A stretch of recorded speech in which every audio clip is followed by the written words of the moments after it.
Okay, bring yourself here and be ready. I am recording this session, so I hope everybody's okay with that. Anybody have problem with that? Okay. All right. Okay. Cool. Thank you, Mai.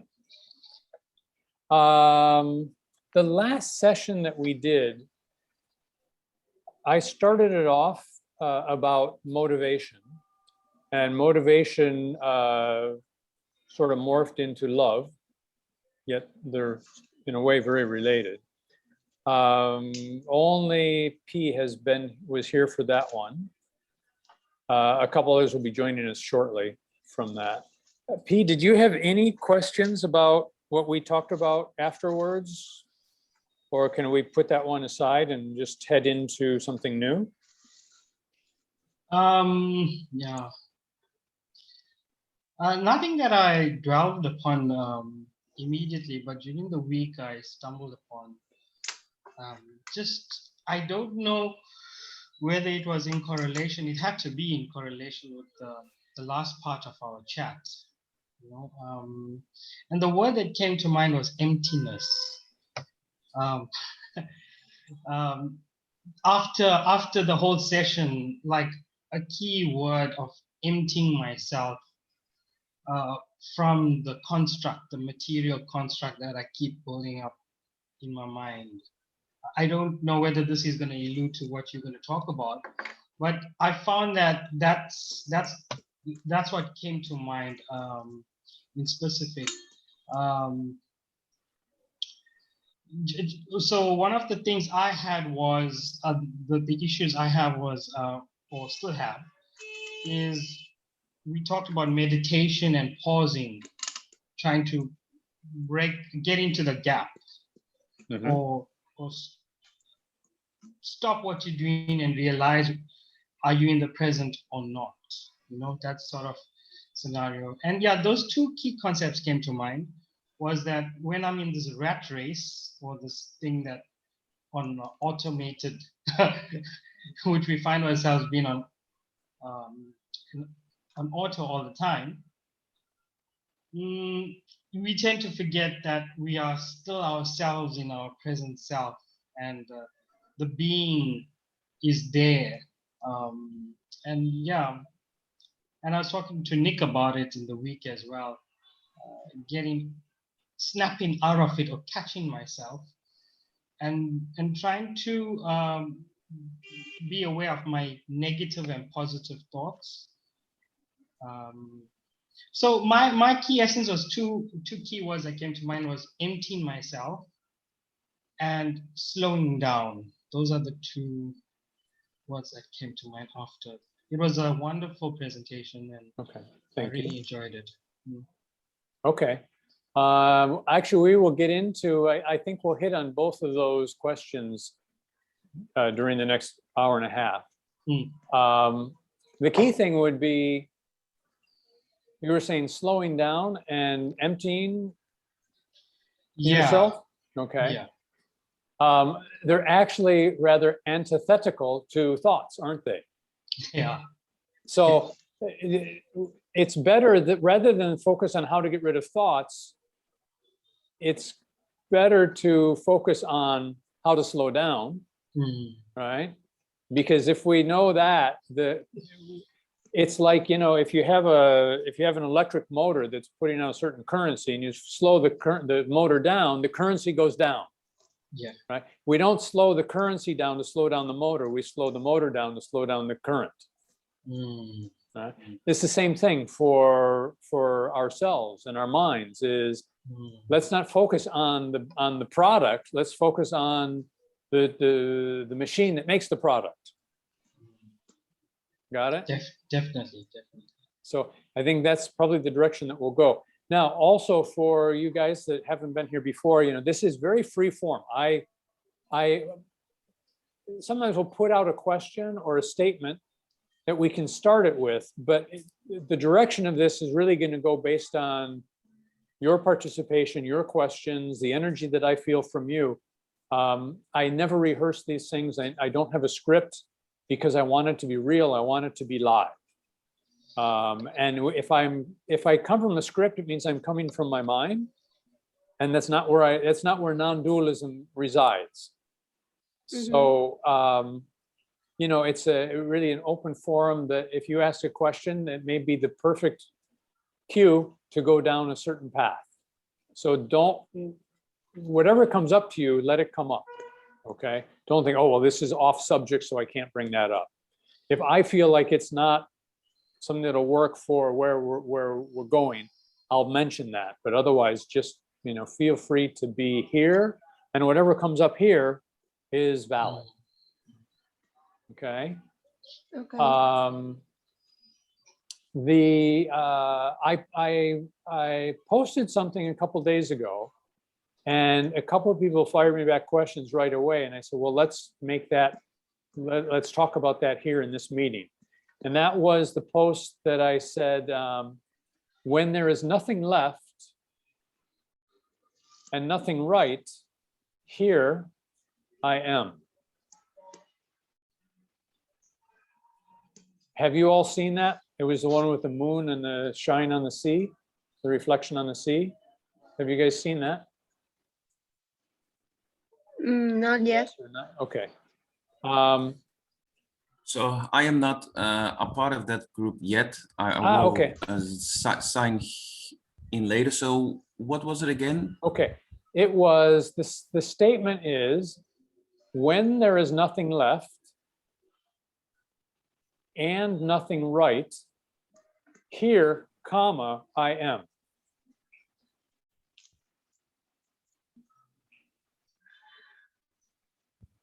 Okay. So it's very nuanced. I did that on purpose because we can say, okay, if I say this fast, when there's nothing left and nothing right, here I am. But if I slow it down, I say, when there is nothing left and nothing right, here I am. You hear the difference between the two. And if you hear a difference, what do you hear?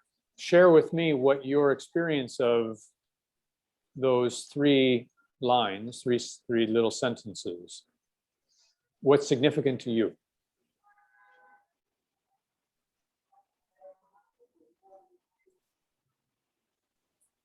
Anybody can jump in, just or raise your hand or something. When there is nothing left and nothing right, here I am.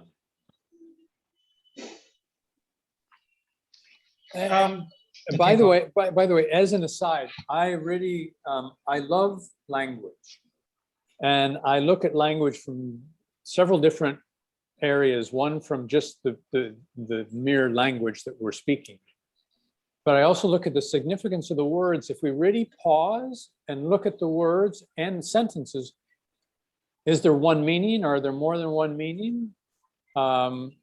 So I play with words a lot, and in these sessions I'll do that. And also I also look at them from something I'll get into later, which is about gematria, which is the study of numbers as they relate to words. So I really play with words, dissect them. But right now I just am putting this out to you on its face value, let's say. And P, you can give me your whatever you were going to say. Sorry. Yeah, I just would interpret that as being present of mind. I can't see it any other way. I feel like I am in the very moment, and also in its actual form. It's a space of bliss, maybe. I don't know. Nothing left, nothing right. Just sounds very present to me. Okay. In my understanding, yeah. Okay. Being cool. present, yeah. Got it. Anybody else? I think when I think like there is nothing left is that things that come and go and when there is nothing that come and go.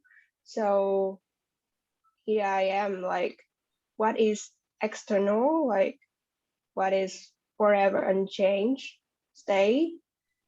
So that is the I that we are looking for. And the left and the right is like dual. And when there is nothing left and nothing right, so it's become like non-dualism, like, yeah, that's my understanding. Cool. Okay. All right. Anybody else? Well, what comes up in mind is that both left and right can be interpreted in twice, and you can include this both meanings. So what Ting said, left and right, is the dualism. But when there's nothing left, so there's nothing, like everything is gone. Nothing is right, so it's not good nor bad. It's all neutral. It's all one. Then here I am. So then you are left. So you can interpret it left. There's nothing left twice and nothing right twice. That's what I got from it. Okay. Excellent. Cool. Mai, you have anything to say? Yes. When anything move, because my mind let it move.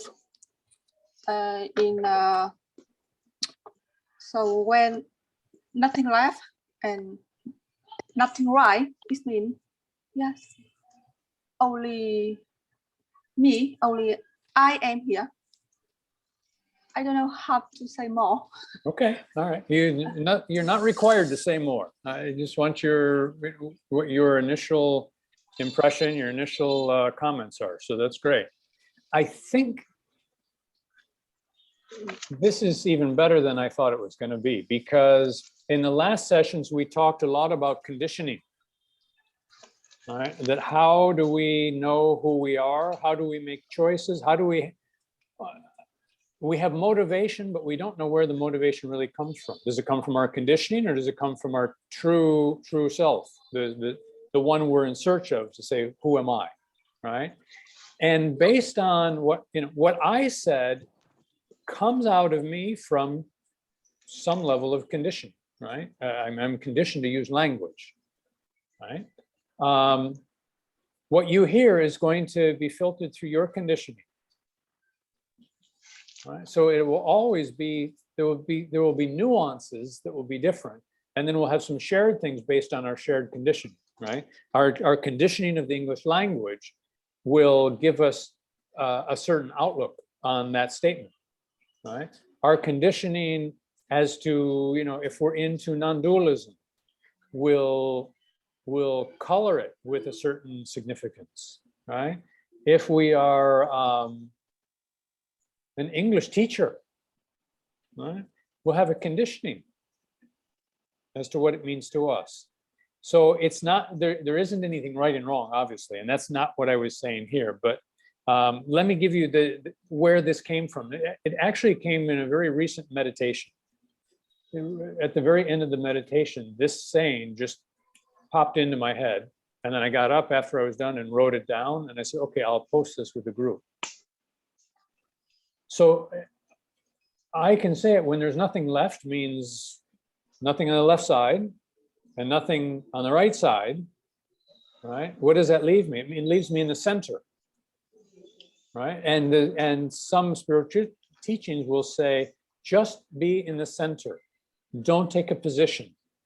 Right? Once we take a position, we're fixed on somewhere on the outside, and we have a very limited seeing, right? So in one teaching, it would be, well, if there's no left and no right, there's only center. Right? And center is where I am. Here I am. I'm in the center. That's one way to look at it. The other way to look at it is what most of you said, same thing, was when there's nothing left, well, what is that? In the non-dual teaching, that's emptiness. Right? That's, and nothing left is like emptiness. Same, nothing and empty are, we use them interchangeably, right? So when there's emptiness, and exactly as you also said, and nothing right, instead of being right and left, it means right or wrong, right? If you say right in the dualistic language, it implies also wrong comes with it. You can't separate the two. So, and nothing right, meaning yes, a judgment.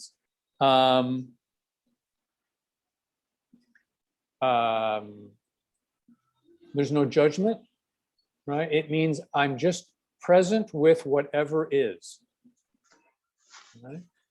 And in the non-dual teaching, it says here, which is why I said here, comma, here, I am. It's the only point, so to speak, where the true I can be. So when there's emptiness and when there's no value judgments, there's no conditioned responses to it, we're present. Make sense? Yeah. Okay. Chew on that for just a minute. Somebody just sent me a messenger. They're late. I need to respond to them. So hang on one sec. Go ahead. In fact, you guys can talk between yourselves.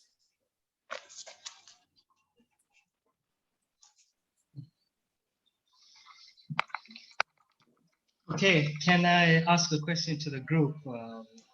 Once Guy is, do you guys practice non-dualism on a daily basis or aware of it in some form? Or how do you incorporate it in your work?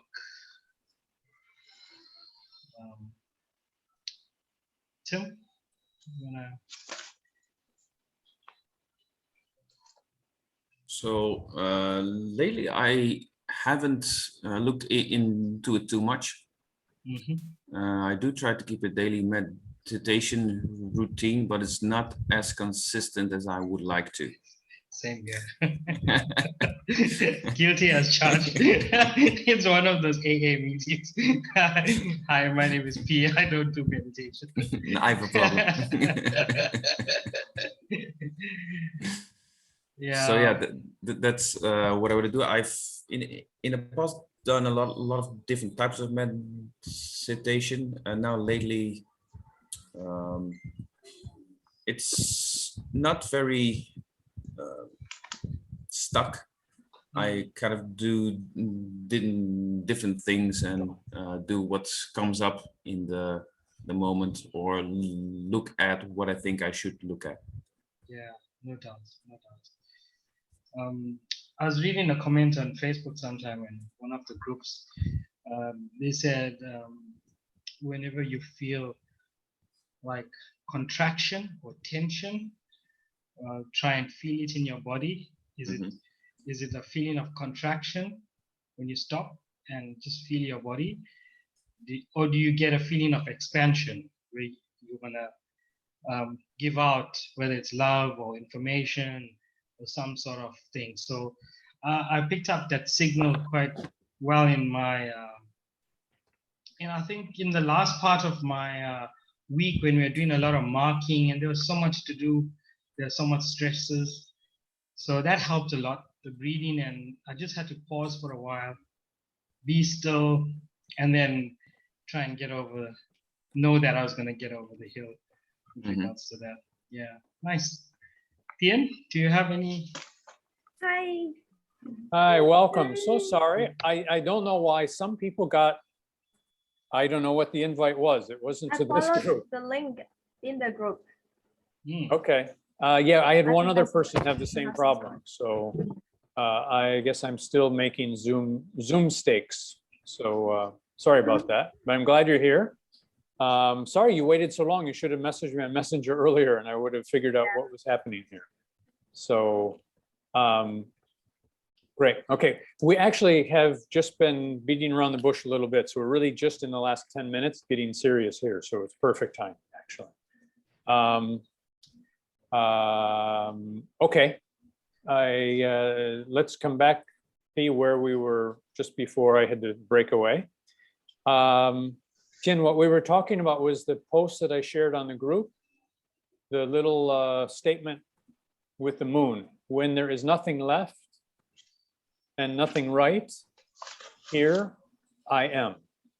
You saw that, correct? Yeah. Okay. We were just asking people what it meant to them, and we've all shared. So if you have something to add, please add. I guess when I look at this, I find it to be like we're trying to locate that essence of us somewhere in our body, but it just doesn't have a place. Okay. So That's what what, I think. okay. So what did you interpret when it says nothing left and nothing right? Were you thinking spatially of left and right?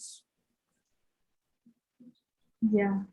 I Okay. mean, it goes beyond. It could be like up and down, in and out. Okay. Yeah, I guess it would be the word space and like an accuracy of something. Yeah, and I guess because I kind of get the idea of dualism, so I kind of surrender to this idea of no one is there, but the mind would not be able to make sense. So the mind would just accept that it's there. But if somebody asked, I would say I don't know, but I know it's there. Okay. All right. Okay. Well, what we were just discussing was that if you remember last session, we talked about motivation and we talked about conditioning, right?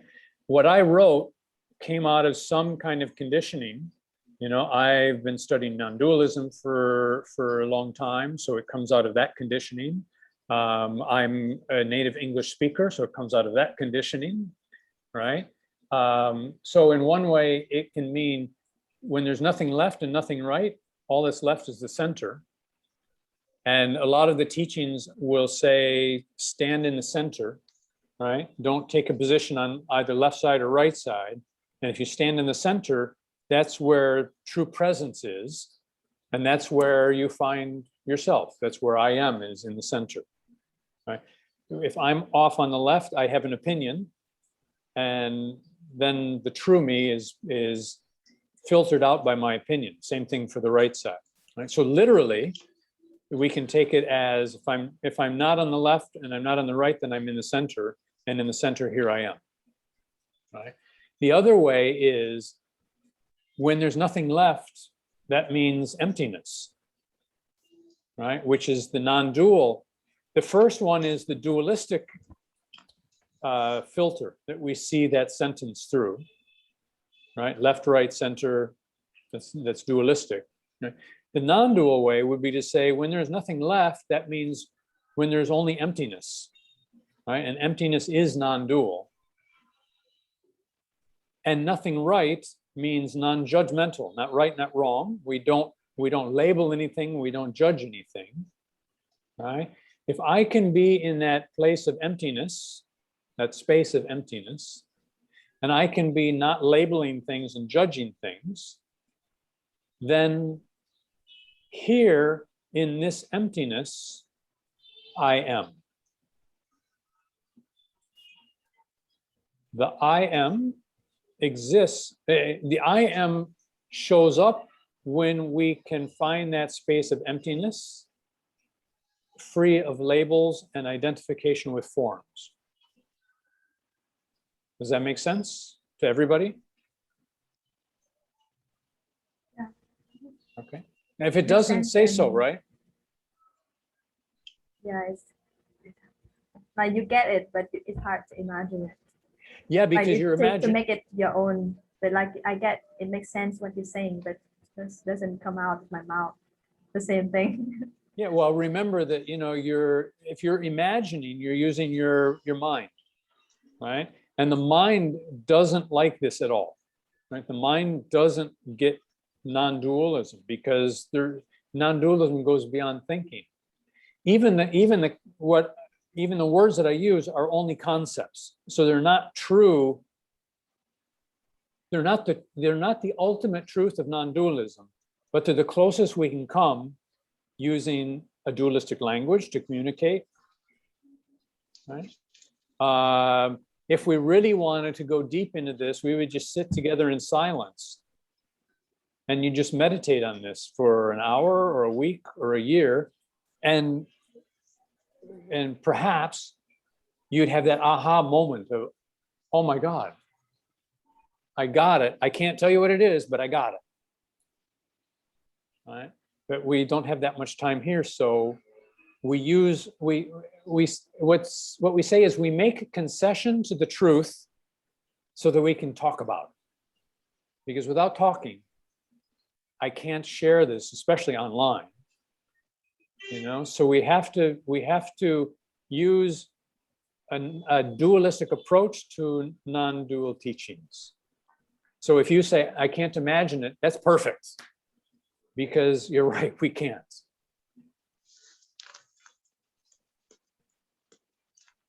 Got it? Any comments on that from you guys? It was very simple. Like I said, it just came to me it's at the end of the meditation, because when I got it, I said, okay, cool, I'm going to write this down. But it's really the essence of who am I, which also means where am I, right? I am where emptiness is. I am where I am free of identification and labels. That's the space of nothingness or emptiness, which is where non-dualism is trying to bring us. All right. As I said before, it's really not about finding out who you are, it's about finding out who you're not. And if you can go through the process and go all the way back to that original I thought, and you can lose that thought, then you're in that emptiness, right? And you will live that, but you won't be able to explain it any better than I can explain it, because there is no explanation for it.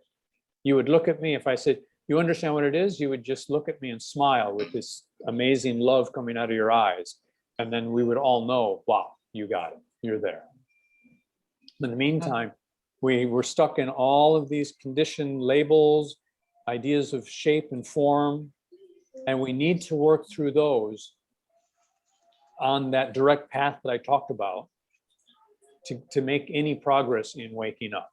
The rest of it, we're working on the dualistic stuff instead of working on the non-dual stuff.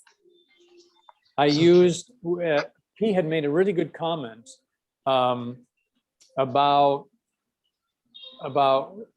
do I work on my thinking, or do I work on slowing myself down and being quiet? And I said, you can think of consciousness a bit and where we're going the same way, in that if you have an electric motor that creates an electric current, right? If you try to slow down the electric current instead of working with a motor, it's very difficult. You're not going to make progress unless you use another motor to counter it somehow. Right? But if you work on slowing the motor down, which is in the dualistic world, that's something that we do have control over and authorship over. If we work on that, the current automatically slows down. So instead of working on, I have to stop thinking so much, I have to slow my thoughts down, go back to who is the thinker? If I can work on finding the machine, which we call the thinker, if I can identify it, then I can alter its state, so to speak, and that will then have the effect of changing our thinking, whether it's slowing it down, stopping it, whatever you want to say. So non-dualism is, let's find out who you really are. And if we find out who I am, who you are, then those outside problems are shifted. Guy, I think Pham had a hand up earlier. Did you have a question? Mai, did you have a Mai? question? I think she's nothing. Maybe she does. Me? Yes. No, maybe other people, not me. But Oh, just okay. because I'm cooking for the kids, so maybe Okay, yeah. Yeah, I thought you had your hand up. Okay, Sorry. No worries, no Cool. worries. That's fine. That's fine. Sorry about that. That's fine. You can join us back when you're done cooking.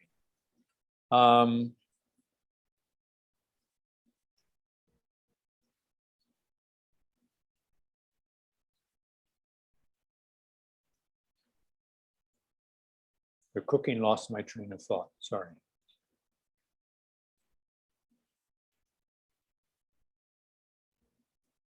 So yeah, so the non-dual teachings are,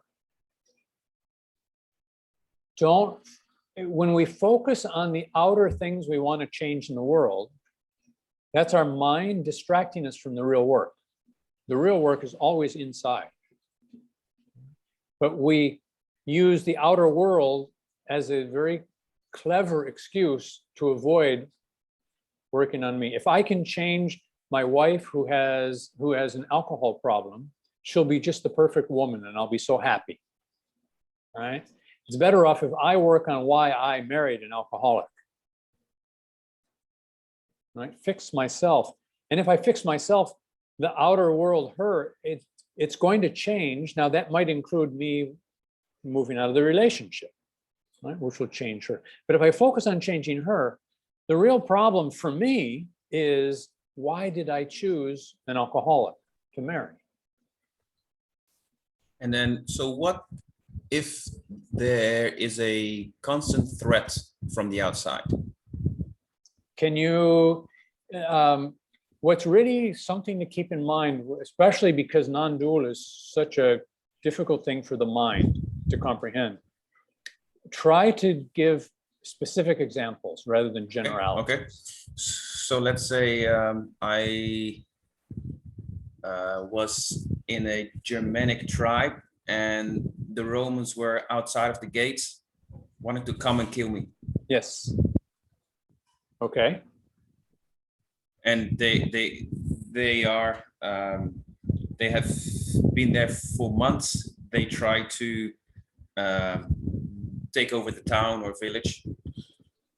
So there is this constant threat of the Romans coming in and pillaging the whole town. Yeah. Do you think that you could open the gate, walk out on your own and kill them all? Or would eventually they get you? Is that a losing situation for you if you open up the door and said, all right, I'm going to kill these 3,000 Germanic troops out here? Mm-hmm.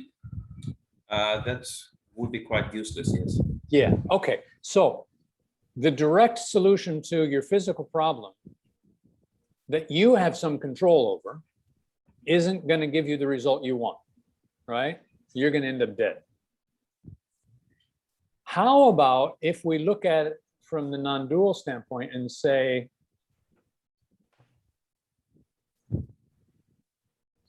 who is my enemy? Do I have an enemy? The real I here now, right? Not the ego-mind complex, or not the ego-mind-body complex, but who you really are in the non-dual terminology, which, as just to recap, the best that we can talk about it, right? The real you, the real me, is pure awareness. That awareness that was never born, never dies, it's eternal, it's infinite, right? It's beyond somebody sticking a spear through me, right? So if, let's say I'm the king of the place, right? It's my the responsibility is on my shoulders to figure out how to kill these invaders so they don't, or how to stop them from invading, right? And I look at all the physical options and it's like, you know what? I have 17 soldiers left. They have 3,000. Their weapons are more advanced than mine are. I have a big problem here. It's not looking good, right? Mhm. If I embrace the non-dual teachings and say, who has an enemy? Does awareness have an enemy? Because in the non-dual teachings, there is not awareness inside the fortress and awareness outside the fortress. There's only one awareness. And the soldiers on the outside and me and the soldiers on the inside and the villagers are just awareness, non-divided, that appear as different awarenesses. So in real non-dualistic teaching, say the first thing is let's find out who the hell I am. Do I even have a problem? If the soldiers invade and they kill me, think if I'm the only person there, right? If they kill me, do they kill me or do they kill my body and my ego mind? Who dies? The body and the ego mind. Yeah. Mhm. Can they touch the real me?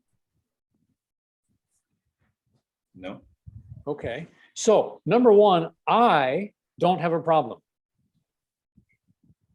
Mhm. The apparent body and mind, right, that the awareness is showing up through, right? That vehicle that awareness uses to appear does have a problem. If I lose myself in that apparent reality, which we call a person, which is just a mask, right? I have an unsolvable problem because I know there's no way out of this for me. Right? No matter what choice I make from my brain, I'm cooked. It isn't going to go well. Right? But if I step back and I remember who I am, that emptiness, that place of no judgment, if they kill my body, they don't affect me. It doesn't solve the problem of my body, but it solves the problem of me. It doesn't solve it, it dissolves it. You solve the outer problem, you dissolve the inner problem. Again, you? You solve the outer problem, which is in the dualistic world. My body is going to be killed by 3,000 soldiers, right? I dissolve the problem on the inside because I realize that awareness has no problem at all. The problem exists in my mind, related to my mind and my body. I am going to freak out. I'm going to panic. I'm going to have a miserable last few moments of my life if I am lost in my body and my mind. I'm going to count down the minutes and the seconds until they kill me. And I'm going to suffer, right? That's a wonderful example of suffering. I'm still here. I haven't been stabbed yet, but emotionally and mentally, I'm suffering tremendously, right? If I find who I am and become aware of that, my body is in danger, no question about it. My brain is in danger. But do I still suffer the real I? No, I say, okay, guys, steal my car. You're not going to hurt me. Slash the tires on my car. It doesn't hurt me because I'm not my car. Understand where I'm going with this? Mhm. Yes. So if I realize that I am just awareness and all the many different words we use to describe that same thing, I'm going to just use awareness, right? You can say, I'm God, I'm love, I'm faith, I'm peace, I'm the all, I'm the void, I'm emptiness, I'm everything, right? I'm just going to use awareness. When I'm aware, I'm awareness. There is nothing that can attack me. Right? Mhm. So I won't suffer. If I know this with my head, I won't suffer mentally. If I know it with my heart, I won't suffer emotionally. I won't suffer from a feeling standpoint. It's like, let them come in, get this over with so they can go home to their wives and their children. right? Now, I'm oversimplifying it, but it's really not an oversimplification. Is all of a sudden I shift and say, well, I'm going to unlock the door so they can get this over with, because I don't have any kids. I don't have a wife. They have families. They have people to take care of. Hell, let them go home. They've been sitting outside the gate for months. Their families don't know if they're still alive. Their families are stressing out. Let's get it over with, right? So I serve them by being just who I am, by being selfless, right? I solve the whole problem for everybody. Now, the cool thing in it is if I release my suffering and I say, well, I am awareness, they can't touch. They can come in and they can rip my body apart. Will my body experience pain? Yes. I'm not denying that at all. But I won't emotionally suffer with the pain. I won't mentally suffer with the pain. Right? The beauty of this is not only do I become selfless and I make their life better by accepting the dualistic world as it just happens this way. I have no control over it, right? At least in this situation for now. The other thing is if I let go of my suffering and I say, you know what, this doesn't really affect who I am. I will see it more clearly than I've ever seen before. I will see the situation without all the conditioning of identifying with my physical body and my mind. When I free myself of all that conditioning,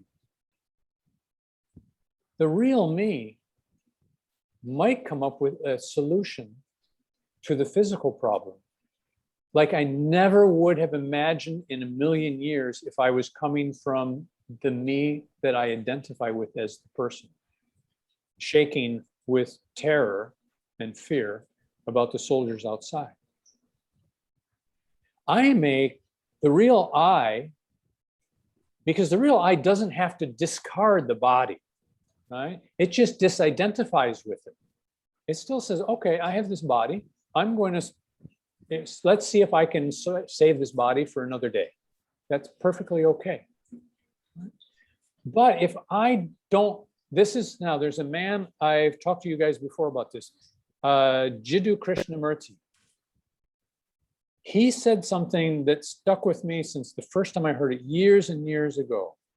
He was talking to a group about problems. And he said, let me tell you this, my secret. He said, my secret is I don't mind whatever the outcome is. I don't mind. I won't lose the real me in whatever that outcome is. If he has if he's out on the street and a motorbike hits him and breaks his leg and the bones are sticking out of his leg, right? He'll say, I don't mind what happens to me, right? But he'll say, well, as he's looking at the blood coming out of his nose, he'll say, you know what, I should go to the hospital. He gets up, right? Or he gets his phone out and he calls an ambulance and they take him to the hospital and he gets his bone fixed, his leg fixed. Not minding doesn't mean you give up. It means whatever the outcome, if you go to the hospital and they say, we're sorry, we can't save you, he'll say, I don't mind.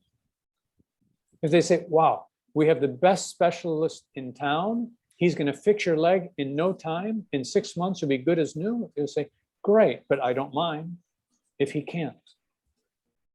I'm at peace because I know I am not my body. I'm just kind of using this body. And if I'm using it, I have some responsibilities to it. You know, I'll take care of it, but I won't lose myself in the body. When you're in that place, going back to Tim, you being inside the fortress, shaking in fear that the soldiers are going to come and kill you, maybe even torture you before they kill you, right? If you watch Braveheart, right? We all have that scene in our head still. Right? In that moment of release, in that moment of finding the calm and saying, I am, they can't touch me. When you let down your suffering, your stress, your anger, your fear, you will see from a completely different point of view, because you're not seeing with these eyes that are focused outward. You're seeing with that third eye, the inner eye, and you're seeing the truth. Now I see there's really no enemy. The soldiers outside and me are both awareness, non-divided. If you guys know who Chuck Norris is? No, not Chuck Norris. Chan. Help me. What's his name? The Bruce Lee. Sorry. Everybody knows who Bruce Lee is? Yes. In one of his famous movies, his teacher was saying, how are you going to defeat he was teaching him. He said, how are you going to beat the enemy? And he said, there is no enemy.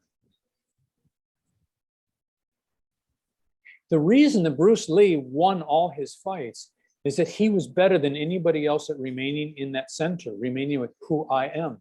So he didn't see anything as an enemy. He didn't see anything as outside himself. Right? So he didn't use his thinking to solve his problem. He used his inner seeing, his wisdom, his being pure awareness. He used that, and with using that, he no longer had to use his thinking mind. And if he doesn't use his thinking mind, he will respond much faster than any of those 3,000 soldiers standing outside.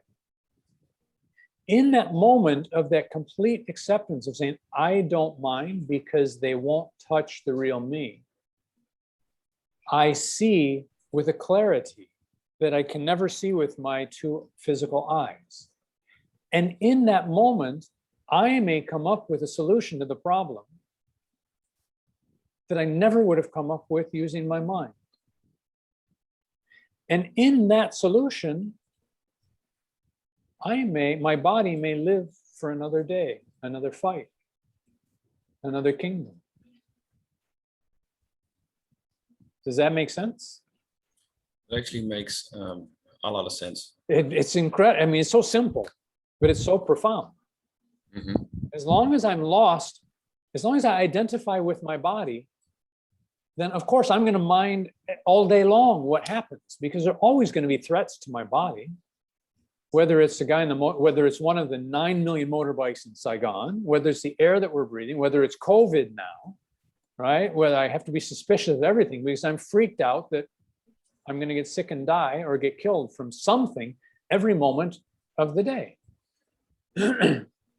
This way, it's like, who's the enemy?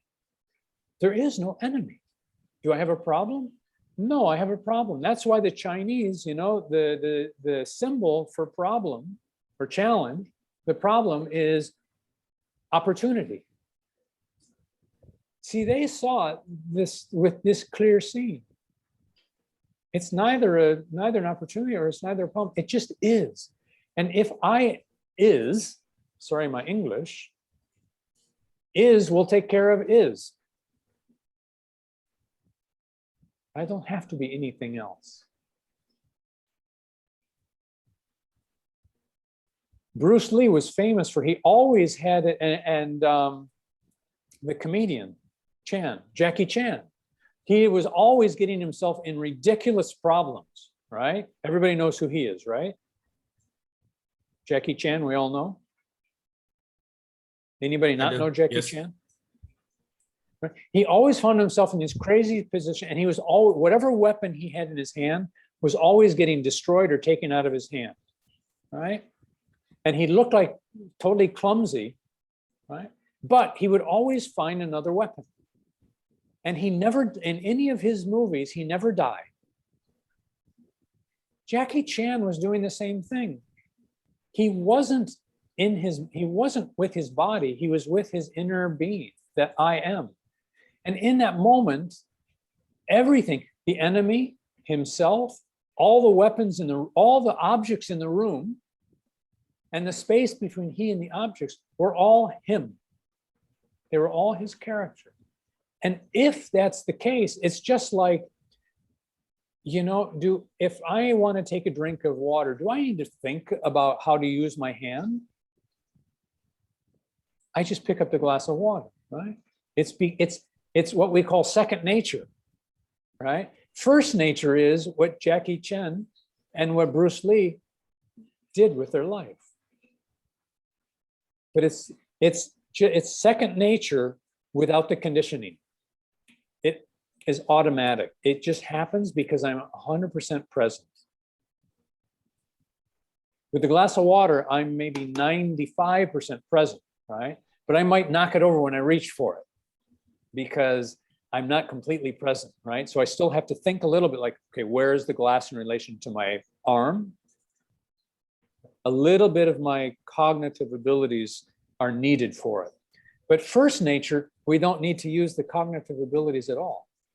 We just, whatever is in our space, whatever is in us, we know. Not even, we don't even, I can't even say we know how to use it. We just are it. I am the enemy. My real me is the enemy, is me. So there's no difference in our thinking. There's no delay, which is what Jackie Chan and Bruce Lee were both famous for, is they could outmaneuver anybody because they didn't think about it. They felt the oneness of the space and everything in the space, and that there was no division. And if there's no division, it would be like you having to consciously think about sending the blood from your heart to your foot. It's one body. It's all one integral being. Therefore, the body doesn't have to think, how do I send the blood from my heart to my foot? It's done.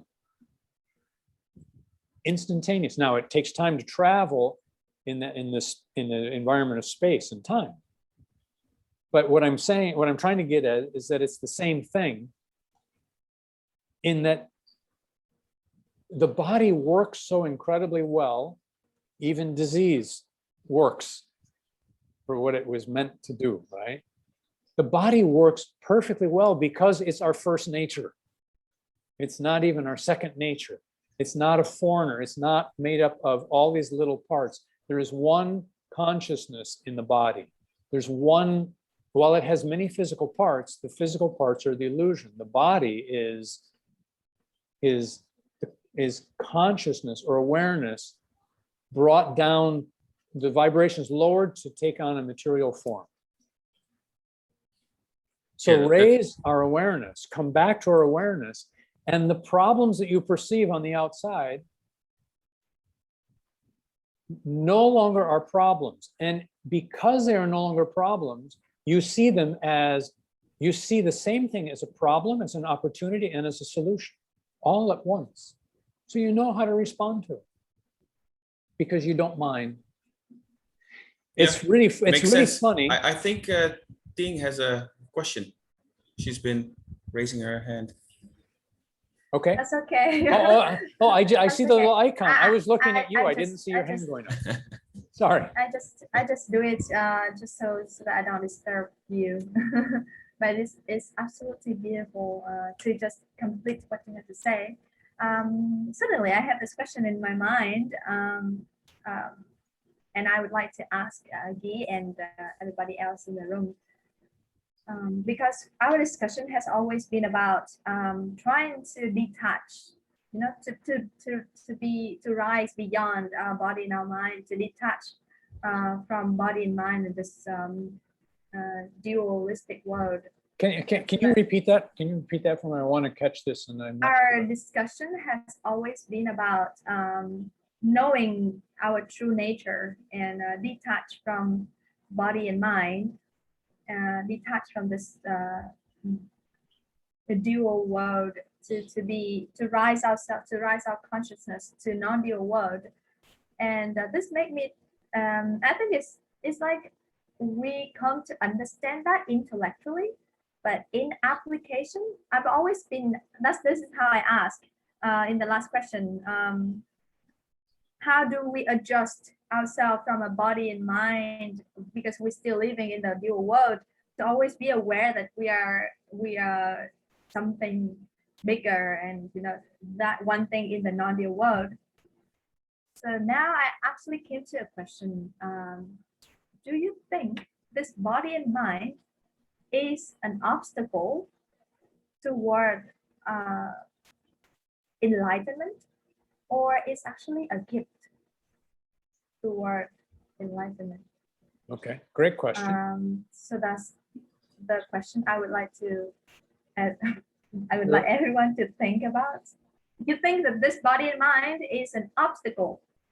If we think of the, yeah. No, go ahead. I'm counting you because you really Yeah. have two questions. So go ahead. So one is this body an obstacle to enlightenment? Yeah, it's like this or that. You think it's a perspective. Uh-huh. And I think it's like it feels like for the past 2 years of what I have encountered in religious study and all those yoga teaching, and all those spiritual awakening teaching, it seems to be like body is an obstacle and you have to control it. And now I'm reversing. I'm asking, if we see it from a different perspective, can we see it as a gift? And if we see it as a gift, then what next? Yeah, it's a great That's question. an obstacle or gift. It's a great. Now, let's go right back to my last comment about the Chinese symbol for problem, right, is also opportunity. So if it's a problem, it is also the solution. In your first question of, is this body an obstacle to enlightenment? Absolutely not, because you're already enlightened. You just have forgotten. The first obstacle is the mind, right? And the mind operates the body. So the body, we talk about body mind together, right? Let's keep this as, for this conversation especially, body mind is one object for now. So this is one of the crucial points of the non-dual teachings, is there is no obstacle, because you are already what you're seeking. It's impossible for you not to be what you're seeking. You can only overlook it. You overlook it because you're identified with the body-mind. Therefore, you think of the body-mind as an obstacle. I have to get through this in order to become enlightened, right? Non-dualism is, I have to remember that I don't even have a problem. I am enlightened. It's only because I have a misperception that I am this body that I perceive to have a problem. Follow? Just remind me of a friend who's saying that, see, you don't have any problem. Why do people keep finding a problem in themselves and trying to fix? But the truth is, nobody has any problem. The problem is that for the dualistic world, which we take to be reality, right, and we take our body mind to be the real us, right, it's full of problems because we want them to be different than they are. If you have an obstacle, let's go back to the original question, is my body mind an obstacle for my enlightenment? It's only an obstacle from the standpoint that you want something for it, the body mind, that you don't have right now. What is that?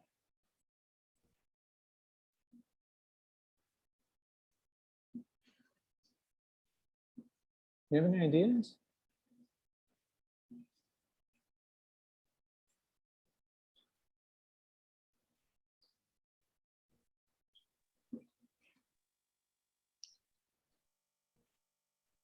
Is that the desire? Hang on just a second. Yes, yeah. Well, and what is behind the desire? A whole bunch of stuff. Try to boil it down. There's one thing behind all desire. Ego. Sorry? The ego. It's the nature of the mind. Yes, of this mind, of course. always But has what is that? desire. What is that nature? Let's try to find. There's one beginning point, so to speak. What causes us to have desire?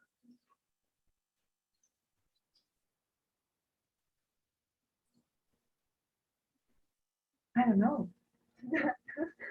Very interesting. What causes desire? It's the nature of the mind. That's what I think. Okay, well, It's like without, it will always be moving. the nature of the, yes, that's very good. The nature of the mind causes desires to arise. That's correct. But what causes the nature of the mind to move in the first place? The I mean, conditioning of the mind. conditioning. Yeah, exactly. Yeah, conditioning. And what is that conditioning? All different conditioning will come to one essential thing, or at least two. They're the same, but we may describe them differently.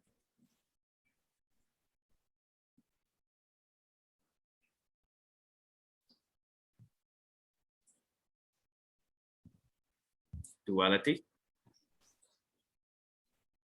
Like that Ye- there is me the- and the other thing, and Ah, I for want it. to be related to that, or I want to associate myself to having a red Porsche, whatever.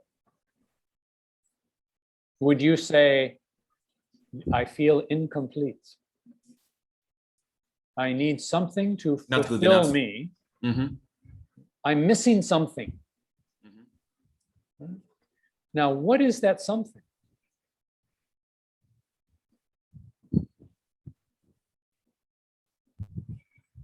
You're very right. I said there were two possible answers. The one is that I feel incomplete. I'm missing something. I'm not whole, right? There's something that causes that feeling. What's that? I would say it's the ego. Okay, it affects the ego, but the ego, remember, what is it within the ego that causes that sense of I'm lacking something? What are you lacking? You're really not lacking the Porsche, right? We all have come far enough in the consciousness to realize that, you know, I am not the car. Right? We know it's not, the car will not complete the body and the mind. What is it that causes us to feel incomplete, unfulfilled? Go on, Nick. Anybody? Is it maybe wanting to save the body by feeling better about ourselves, and we think like, well, if I have this red Porsche, I have more status, so I can have more chance to save the body, Why do you want more status?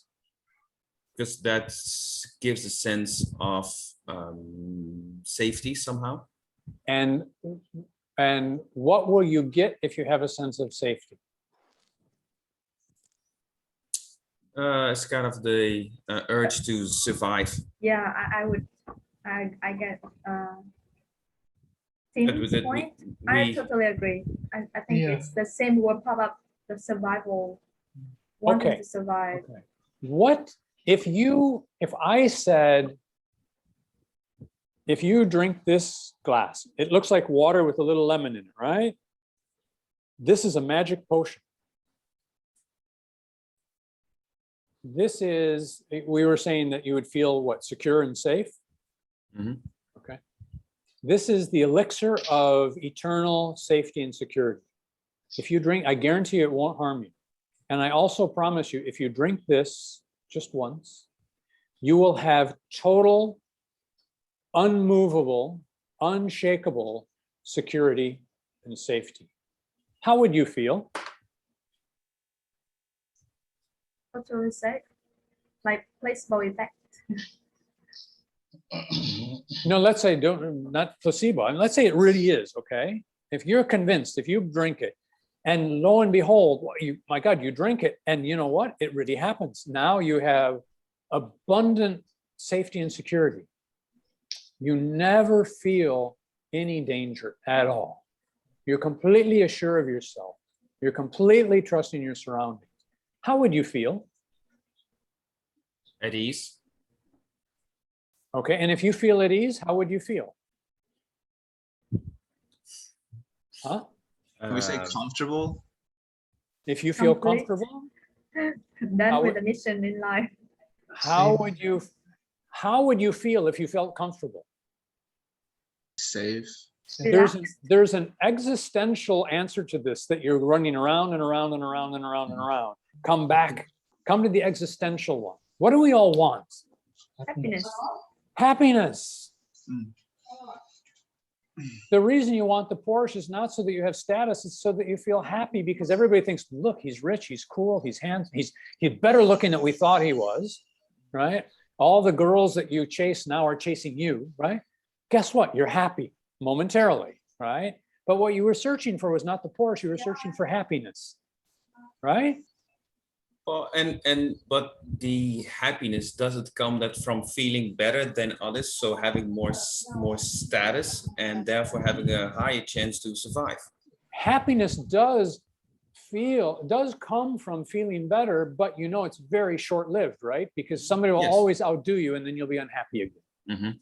Or the girlfriend who falls for you because you have the Porsche, the guy with the Lamborghini shows up and she leaves you and goes in Lamborghini, right?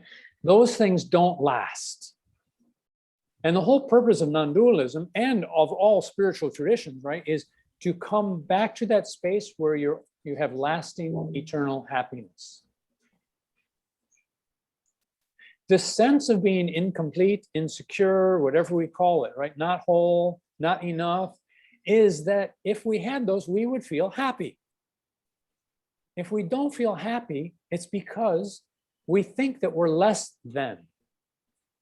In some way, we're less beautiful than the other person. We're less intelligent than another person. We're less secure than another person. We're less intelligent. We're less in some way. And we're always less. In the materialist, in the dualistic world, there's always, because if there's less, there's more. They go together. They're the same thing, just on different ends of the same spectrum, right? So we can never have everything.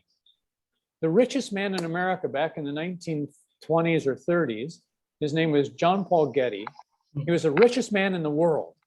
And this interviewer was talking to him and he said, you're the richest man in the world. I have one question for you. What is enough? And he looked at him and said, it's always just a little bit more than you have. Here was the richest man on the planet. And he said, it's still not enough. It's never enough if we're dependent on objects in the dualistic world to bring us that state of happiness.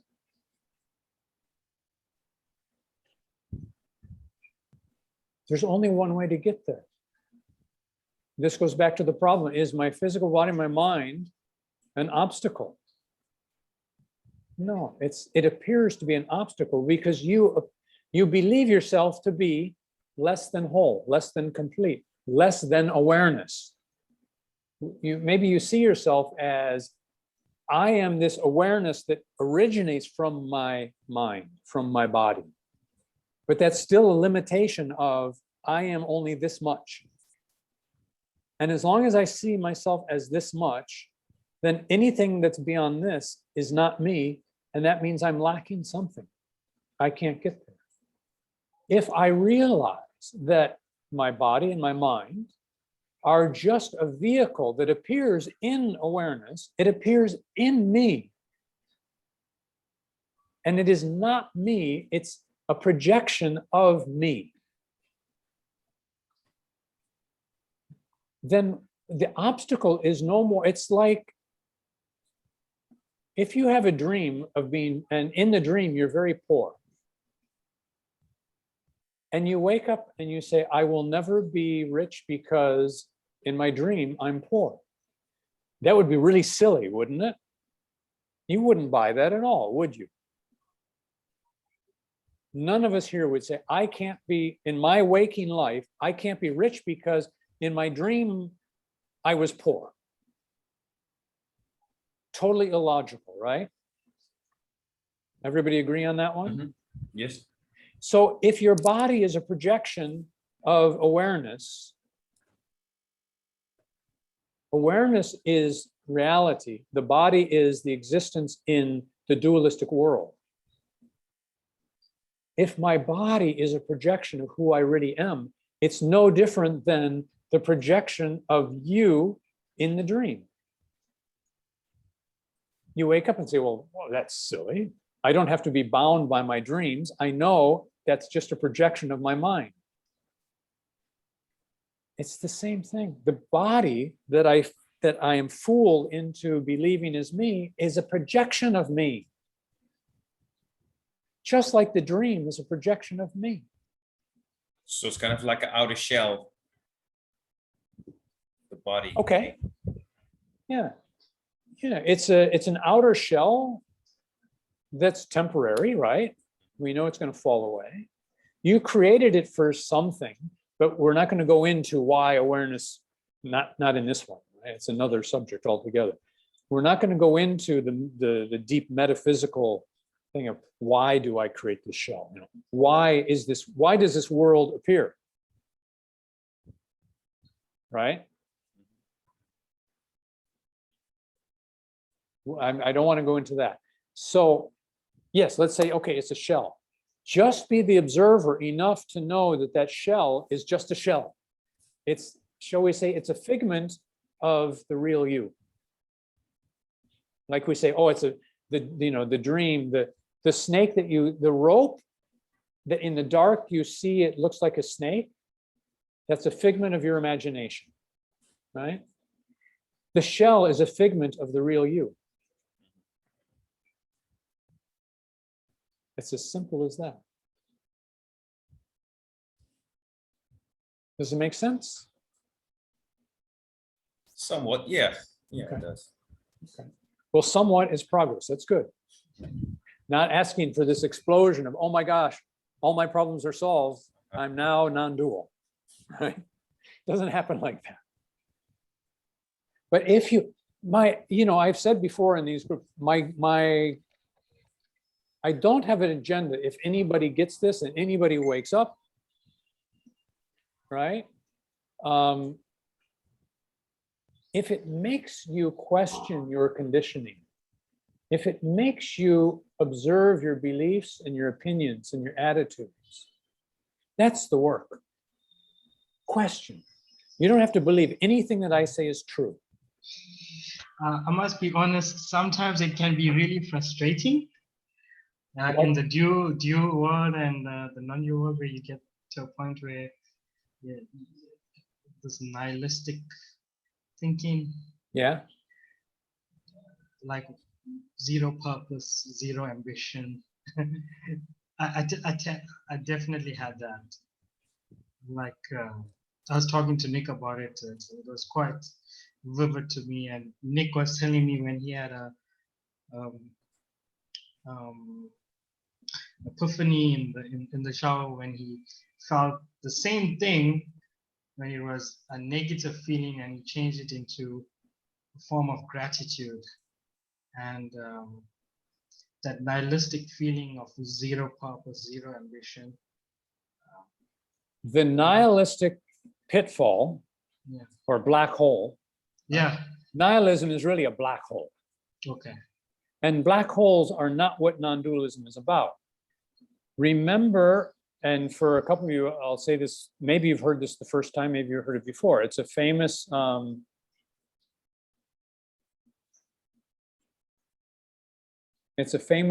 Taoist proverb. And it goes like this. In the beginning, mountains are mountains, trees are trees, and rivers are rivers. Then mountains are no longer mountains, trees are no longer trees, and rivers are no longer rivers. This is the second stage of waking up where I become the observer, and I say, wait a minute, is that really a tree? And I break it down, and say, oh, it's atoms and it's quarks and it's really emptiness and blah, blah, blah, right? And that life is empty. Life doesn't have an agenda for us. There is no purpose. There is no meaning, right? We start to wake up and we realize that what our senses and our perceptions show us are not reality. They're limited existence based on the capability of our senses, our perceptions, our thoughts, our feelings, and our memories. That's what makes the perceived world, right? Those are all limitations, just like that there are many, many colors of light that we can't see with our eye. Does it mean they're not there? No, it just means that our sensory perceptions are limited to 7 colors. It's the same thing. So what happens with a lot of people is they get stuck in nihilism. You say, well, if there's no me, there's no you, right? There's only awareness. There's not you and me, right? There's no me, there's no you. That means there's nothing, there are no relationships, right? There's no goal to do something better. I die and that's it. The physical is gone. All of that, it's very depressing. And then we get stuck in it and say, if that's it, I'm out. In fact, we don't even say, if that's it, we say, oh, time out, I'm out of here. This is really boring. I don't want to live that way. I'll swallow the blue pill if you know about the Matrix, right? And I'm going to go back and enjoy this illusory world that everybody tells me isn't real, but boy, it sure feels real to me. That's the second stage. Mountains are no longer mountains. Trees are no longer trees. Rivers are no longer rivers. They're not what you thought they were. Damn it. And they don't have any significance. But if we go deeper into the non-dual teachings, the third phrase of that comes in, and it is, and then there will be a time when mountains are mountains again, trees are trees again, and rivers are rivers again. We know the truth. And the truth frees us to go back to the dualistic world and live it in a beautiful way that we couldn't when we took everything to be so literal. So that nihilism is a trap to keep us from going to the next level. The red pill, if you swallow the red pill, it will take you through the nihilism. And then you realize that it's then, to paraphrase it, emptiness is everything. The nihilist will never get that. Your brain won't get that. Your heart will kind of get it until the inner you really understands it. Right? But I suspect that everybody who's here really can understand that everything is emptiness and emptiness is everything. Everything that there is comes out of no thing. Remember, let's switch the word nothing, nothingness, right? Instead of saying nothing, let's say no thing. Nothingness, which is a synonym for emptiness, nothingness doesn't mean dead, nihilist thinking. It means there is no thing yet. All things arise from no thing. And all things return to no thing. That's what we call birth and death. When the body dies, we return to no thingness, and in the no thingness, we're pure awareness. When we go to sleep at night and we enter deep sleep, we go back to no thingness, which is why we wake up in the morning feeling good if we had a good night's sleep. because we gave up all the forms and all the objects and all the labels. We went back to as close as the body, right, can do. We go back to no thing. When you're in deep sleep, I'm sure all of us had this experience. Maybe, I don't know. I'll ask you, have everybody had this experience? You're asleep and somebody takes a feather and tickles your nose. When you're in deep sleep, you don't feel it. You don't react to it, right? If you're with your friends and it's a sleepover, they'll play tricks on you. Somebody will get a can of shaving cream or whipping cream and you're such deep sleep. You don't hear it. You don't feel it, right? And then in the morning you wake up and you itch your nose and they all laugh. That's the body. That's our limited consciousness going back to no thingness. Is no thingness nihilism? Not at all. If it was, you wouldn't wake up again in the morning and know that you're still you. Does that make sense? What I often think about, because I get those thoughts, the nihilistic thoughts, but I think like, if nothing really matters at all, I might as well make the best out of it and enjoy or kill yourself, right? Well, why? Then I don't have those good experiences either. Right. Absolutely. That's kind of how I keep myself sane sometimes. It's very difficult to be a nihilist and be sane, because you don't have a foundation for operating in this dualistic world. So you either just don't give a shit and you do whatever you want, no matter who it hurts, or you cut your throat because there's nothing more worth living for, and you don't want to be able to not participate. So the third phrase, and what's important about this saying, mountains are mountains, trees are trees, rivers are rivers, then mountains are no longer mountains, trees are no longer trees, rivers are no longer rivers, and then mountains are mountains again, trees are trees again, rivers are rivers again, is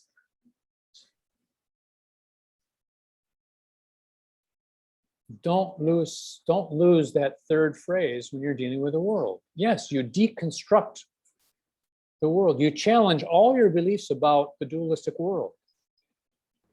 And if you do a good job of it, then you'll see the dualistic world in a whole different way. And then you'll take on the attitude of Krishnamurti. I don't mind what happens. I will make choices of how to live my life. And I will make choices not out of conditioning, but out of this deep integrity with who I am. My choices are guaranteed to work better in the outside world because I won't be tripping over my conditioning all the time. I will know that the mountains are both mountains and not mountains, but I will treat them in this world just like they're mountains. And when I talk to you, I won't try to convince you, if you're not into spirituality, I won't say, oh, don't be stupid. Those aren't really mountains. They're atoms and they're quarks and they're theories and they're concepts and blah, blah, blah, right? You don't share that with people who aren't ready to hear it. But another one that I think we've all heard is, I talked about this last time, is, there's a saying, before enlightenment, chop wood, carry water. After enlightenment, chop wood, carry water. The outside you looks the same. It's the inside that changes. And when the inside changes, your physical body might not change, or it might look different, right? But the way you interact with the world comes from love instead of neediness. It comes from knowing that you and the world are the same and everything is perfectly as it is. Everything just is. And you're not lacking anything. When you're not lacking anything, you don't make stupid choices. You don't make inappropriate choices that cause harm to others. Because other is you, and you are other. why would you hurt yourself? Make sense? Harder than this. It's harder to actually apply it. Yeah, for Because sure. we do have this attachment to the body and mind, and You have an so- identification with it. That's the problem. The attachment, you know, there's a wonderful saying, and I'll let you continue, is be disidentified with everything, or be detached from everything, but be connected to everything. We make the mistake and we disconnect with things. And then life is a mess. If we're detached, but we're connected, life is brilliant. So sorry, go ahead, finish your statement.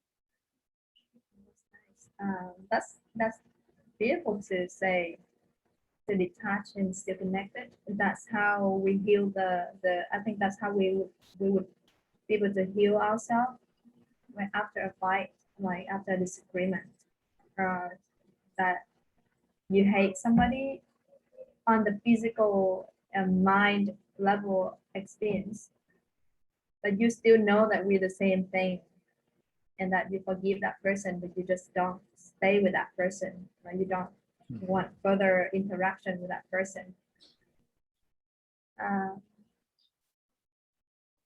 Yeah, that's what I meant by like the expression, the manifestation, and the conflict that we see in the world among bigger groups beyond individuals, and we experience it everyday life on the individual level.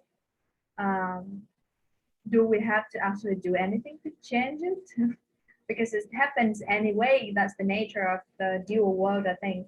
Anyway, to have conflicts, and seeing that, do we have to actually solve it at all, or just you know, be the way we are, carry ourselves the way we are, and accept that there will be people who like us and not liking us, and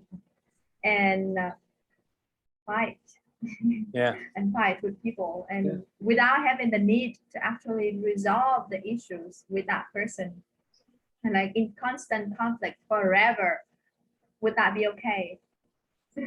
Yeah, it's good. Again, a good question. Let me ask you a question. If I gave you a jigsaw puzzle, you know what that is? You know, the photograph that's cut up in all little, you have 1,000 pieces and you have to put them all together to make the picture again. You know what that is, right? Everybody know? Okay. I actually just saw that word, but then I forgot. If I gave you a jigsaw puzzle and I said, okay, I want you to solve this jigsaw puzzle,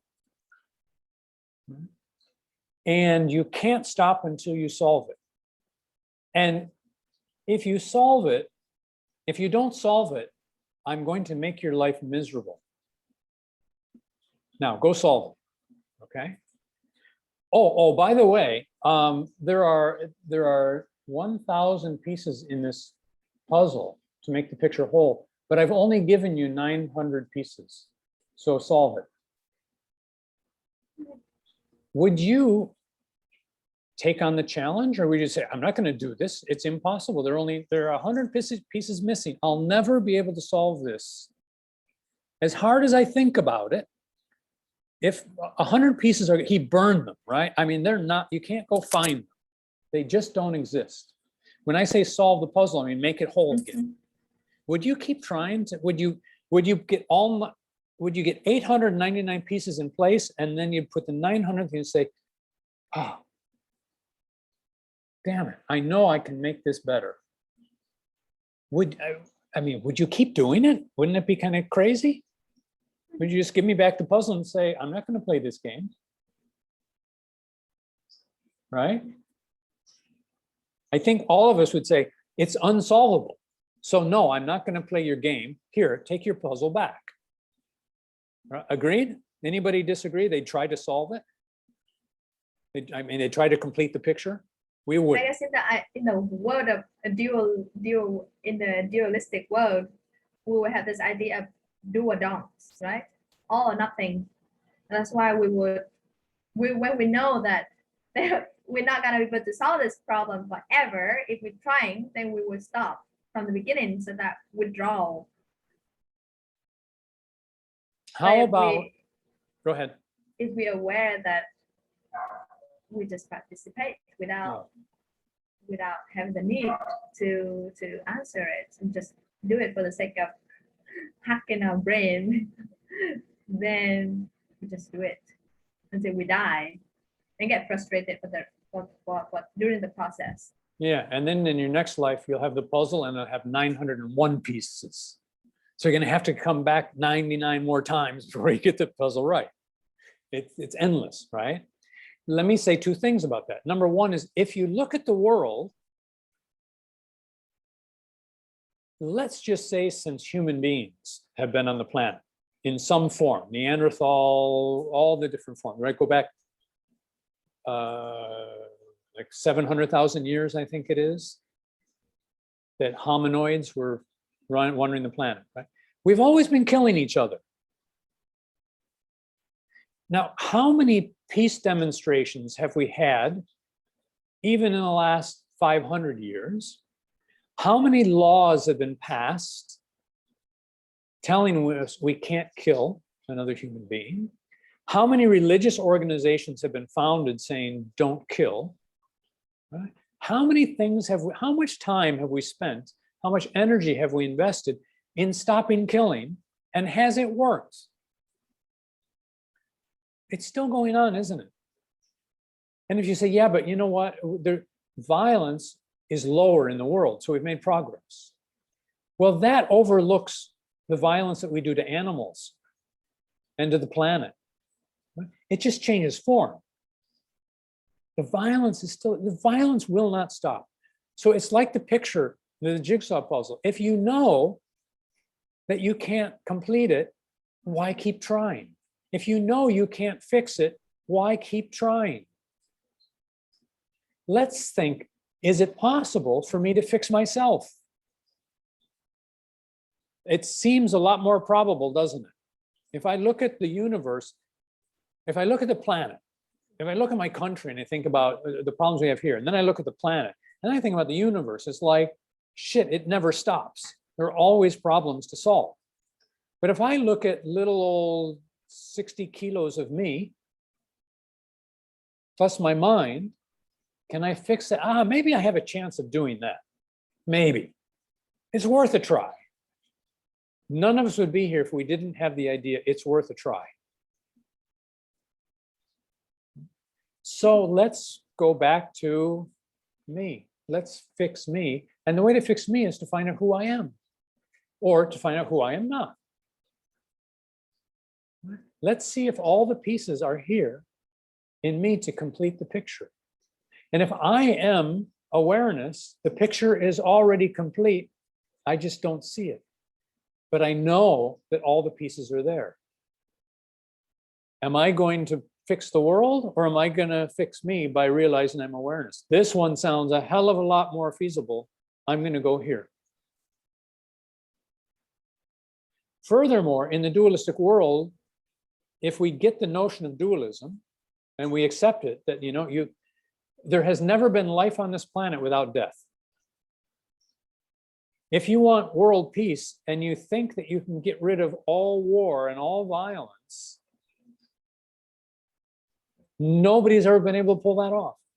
In fact, the universe doesn't, because the universe is, stars are being killed all the time. Stars are being born all the time, right? It's an endless process. It's absolutely, this is one thing. If you're going to do something in the dualistic world, at least get the idea that in the dualistic world, everything has its opposite. And when you create peace, war is right there. They're the same thing. You just see peace as because you have an agenda. You see peace is good and war is bad. If nothing else, let's learn to see the world as dualistic and know that I cannot live forever. I cannot have world peace. As noble as it sounds, I have to accept that there's life and death, that there's misery and there's pleasure. There's suffering and there's joy. There's happiness and there's sadness. Let me deal with that first. I accept that. If I know that, in fact, if I was somehow miraculously, if somebody showed up with me with a magic wand and they said, if I wave this wand over your head, you can truly end all war, all suffering, all misery in the world. There will only be peace. You can have it if you want. Right? And you say, wow, finally I get what my whole agenda, my whole meaning for living is to create world peace. I'm almost there. Now I'm going to just ask him to wave the wand and poof, I'll make it happen. And then just as he's bringing the wand over your head, he says, oh, by the way, if you're successful, the whole world will be annihilated. Just like if you take away the negative terminal of a battery, the battery is worthless. If you take away the war, the world is worthless. It just won't work. Now, have it your way. Are you going to say, well, I'm going to have the peace because my ego says it's better off to have peace? Or you're going to think about it and say, before I annihilate the world, is peace really the best solution? Maybe I'll try understanding the world first and understand this thing of peace and happiness, because I know I won't escape death. So I know it's real there. I know for every on, there's an off. I know for every day, there's always been a night. The whole world is teaching that you got to have both. In fact, if there's only daylight, I would be sick because I wouldn't sleep. My circadian rhythms would be completely messed up. If there's only darkness, I'd die because the nutrition ultimately comes from the sun, not the plants and the animals. Hey, you know what? I have to live. I have to accept positive and negative. I have to accept life and death. I have to accept sickness and health and sickness, because when I'm born, I'm very fragile. Then I go to the gym for 57 years and I work out and I'm very strong. And then I get to 80 and everything falls apart. Can't avoid it. So if I realize that those dualities exist and okay, I buy that they're necessary, then let's talk about the whole world. Is peace really, should I really be protesting for peace so violently? Should I be hating the people that are causing war to have peace? It can't work because I'm having war with that person. Now, if I carry that peace sign down to the central square and I hold it up and I walk around and say, peace is the way to go, and I love the person that holds the sign, war is better, I don't judge them. I realize that that's just as valid a point as mine. I can disagree with him and say, come on to our side, right? But I also accept it. I don't mind if he joins me or not. I can say, look, there's too much war in the world. Please, just one more person come to the peace side. But I don't mind if they don't. You know what? I've already stopped the war between you and me, or me and that person. I've already done a little. When I want peace, world peace, what I'm saying is I want to heal the suffering of the world. I want there just to be love. If I stop warring with the person who holds the hate sign, I've just created a little bit of peace, haven't I? And if you do the same thing, and if P does the same thing, and if Nick does the same thing, you know what? We might actually get to world peace. The problem is the world will end as we know it. Now, if I'm aware like Krishnamurti, I say, I don't mind. If the world is here, I'm okay with it. If the world ends, I'm okay with it. Because if the world ends, well, you know what? Something better might appear, right? We don't know. And the world might end and find out that now we're all in this everlasting peace. There's no more chance for anything but peace to arise. We don't know. Annihilation might be the best thing going. But are you willing to annihilate yourself? It doesn't work if we focus on fixing the outside world, because people always be, I can't change the person in Afghanistan while I'm sitting here. But if I change the person standing next to me, that person changes standing next to them. Eventually, you know what? Because I changed the person next to me, exponentially, someday there's a person standing next to the person in Afghanistan, and they change. By working on myself, I change the world.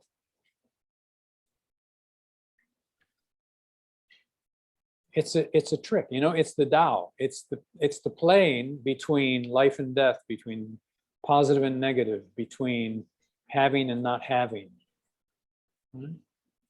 I don't mind means I stand in the middle. I live my life. I still chop wood, carry water. A mountain is still a mountain to me. It's fine with me. If you talk about it in all these terms of how hard it is and how difficult it is to climb it, and how you broke your hand, you're going to break your hand if you punch it. I'm never going to debate any of those things with you. I'm going to smile and say, you're right. And I know the truth. It doesn't matter. I know the truth. I'm not going to go punch it. I'm not going to go jump off the top of it, because I know that the consequences are. I don't mind that the mountain is a mountain. I just know that the mountain is not only a mountain.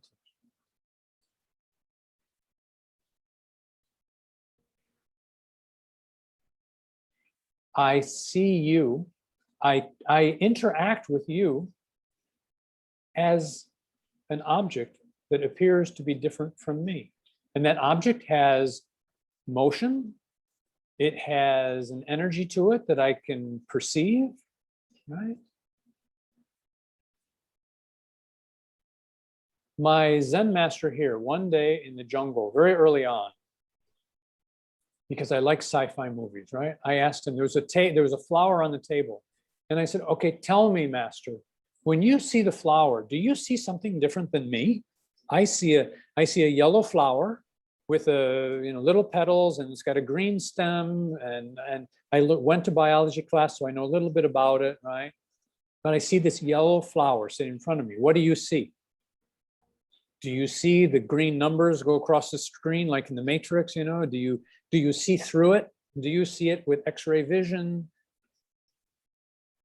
And he said, I see the flower. And then I see the distance between the flower and me.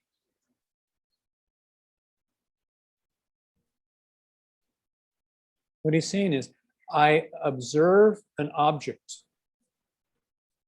I accept that it's an object in my perception. And I know it's nothing other than me. In fact, the flower is a projection of me. Because where does the flower appear? Does the flower appear out there on the table?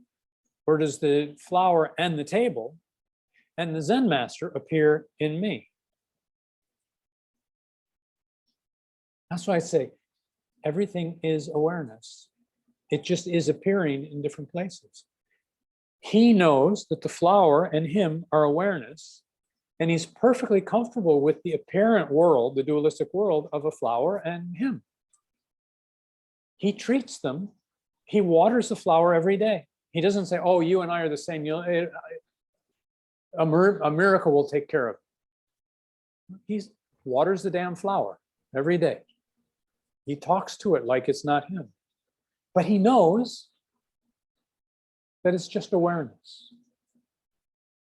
Doesn't change the way we deal with the outside world. It changes our attitudes. It doesn't stop us from dealing with the outside world. It changes the attitudes, the conditioning, the motivations of how we deal with the world. And turn that now inside is when I wake up, it changes the way I handle my body mind. Everything is still the same, except for the awareness. Yeah. And I No, think awareness, isn't no, it- wait. Awareness is the same. It takes on, it limits itself to show up through your body and mind, through my body and mind, through Nick's body and mind, through Tim's body and mind. But it's only awareness. It's not my awareness, it's not you. I want to give you a great example to it. It's really, everybody that gets this one says, it's so easy to see. Now I'll forget it tomorrow morning when I wake up and life attacks me, right? But if let's do this. I'm holding a glass again, right? Do you see, I'm asking this to everybody. Do you see a glass? Everybody sees it, right? Is it you that's seeing the glass?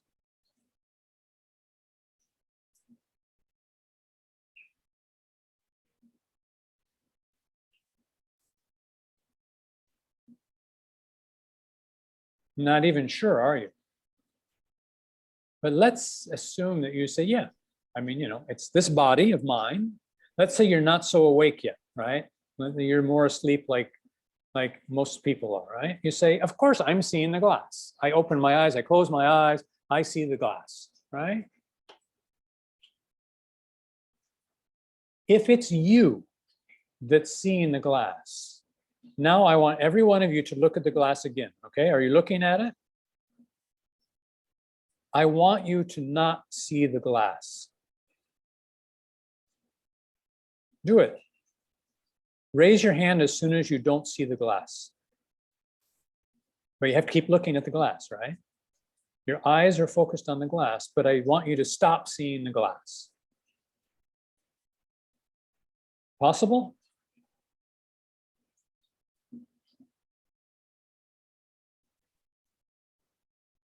You could be tricking. You say, well, I close my eyes, I don't see it. But now you're seeing the inner eyelids of your eyelids. You're still seeing. You're just seeing something by choice. You're just seeing something different, but you're still seeing.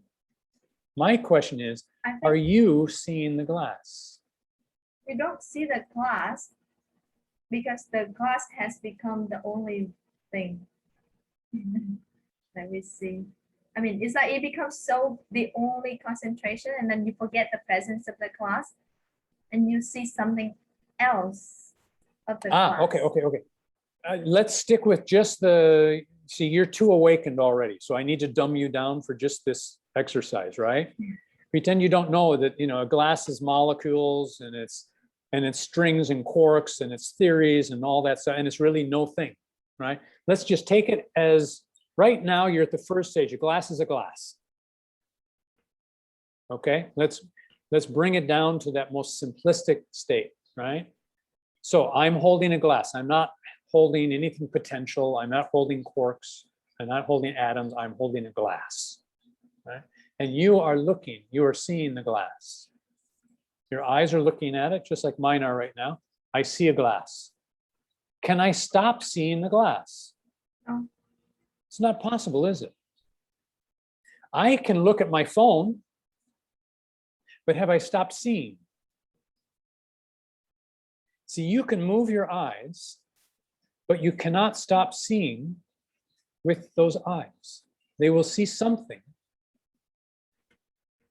Only when you're in deep sleep and your sensory, your brain functions, the neural transmitters slow down enough, right, that they don't send signals to your brain, it appears like you don't see anything. But even in dream sleep, right, we know that the eyes are still sending signals to the brain that they're perceiving things. So if you think that you are the seer, why can't you stop seeing? That's silly. If I'm drinking water, I can stop drinking water. 100% of my control.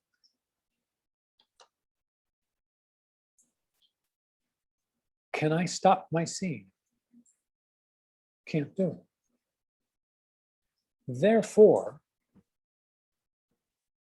wrap your head around this one for a while. There is only seeing that happens through your eyes and everybody else's eyes and all the sentient beings that have the organs of sight. Seeing is one. Awareness is one. There is only awareness. There is only seeing, and you, your body mind, is participating, is the vehicle to allow seeing to happen.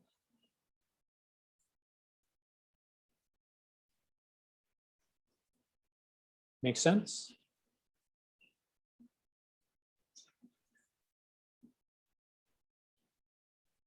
You are not the seer. Seeing is you. You are awareness. Can you get it enough to say, okay, I'm going to start questioning my beliefs about seeing, smelling, all my perceptions. Now I have to call into question. I'm conditioned to believe that I am the seer. But the truth is you are not the seer. You're not the doer. You're the vehicle for the doing.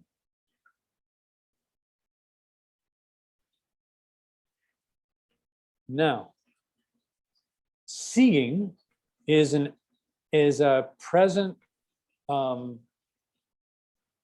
continuous present verb form, right? To see is the verb. Seeing would mean presently the verb, the action of seeing is happening. Correct? So we still are conditioned to think of seeing as a verb.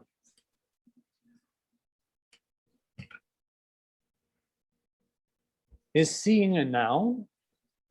That makes no sense, right? Sight, okay, sight is a noun, but seeing can't be a noun. So if it's not a noun and it's not a verb, well, shit, what is it? Our whole dualistic world is based on nouns and verbs, objects and actions.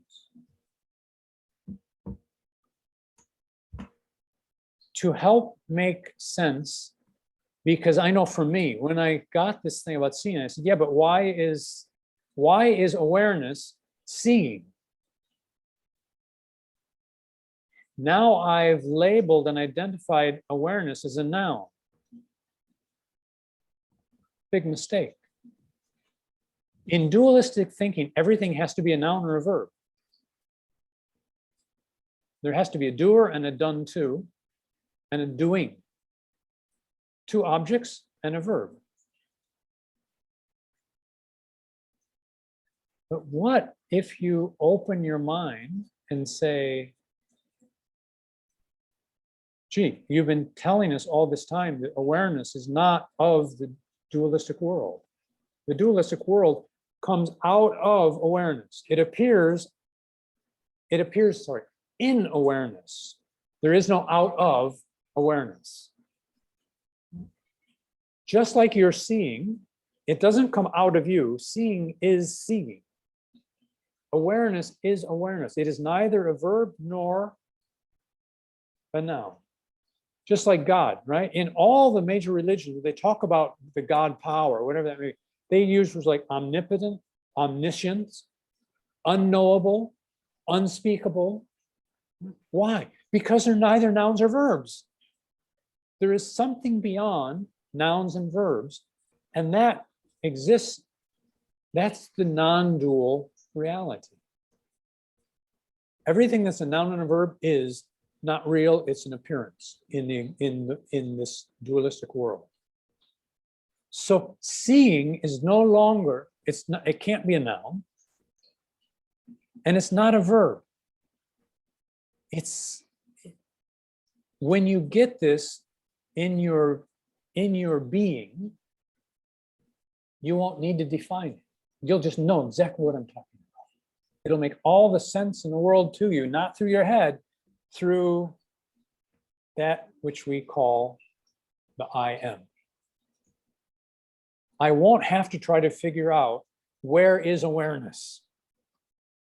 Wait a minute, what is infinity and eternity? There has to be, I have to divine it somehow. Oh, I'll call it time and space. Right? Time and space is a noun. Time and space are nouns. They came out of no thing. They came out of emptiness, where there are no nouns and there are no verbs. Seeing belongs there. It projects, like you project in your dream, into the dualistic world through your eyes, and you say, ah, I see.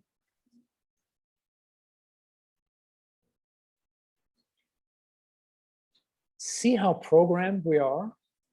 Not out of bad intention, out of surviving in the dualistic world, thinking that it's real and thinking that there's a me and there's a you. I have to develop this whole strategy for living, for survival. Why? So I can be happy.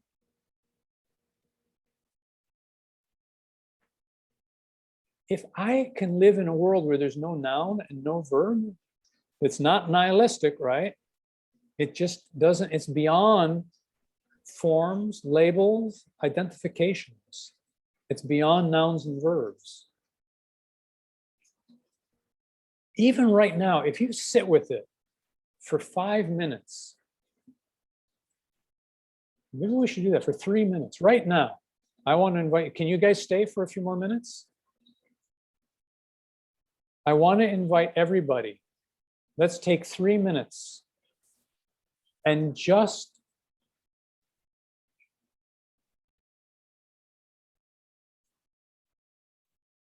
picture awareness is the wrong thing to say, because picture means I'm seeing a noun, right? Just be with, can there be no nouns and no verbs? How comfortable would that be? There would be no competition. There would be no actions. I would just be sitting. I mean, isn't that really meditation? The lack of nouns and verbs is pure meditation. Try to just be pure meditation. Don't do meditation now. Just be beyond nouns and verbs for 3 minutes. I'll tell you when to stop.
Okay, come back to the Zoom screen, open your eyes. Does anybody feel a little more peaceful right now than 10 minutes ago even? Yes, that was pretty good.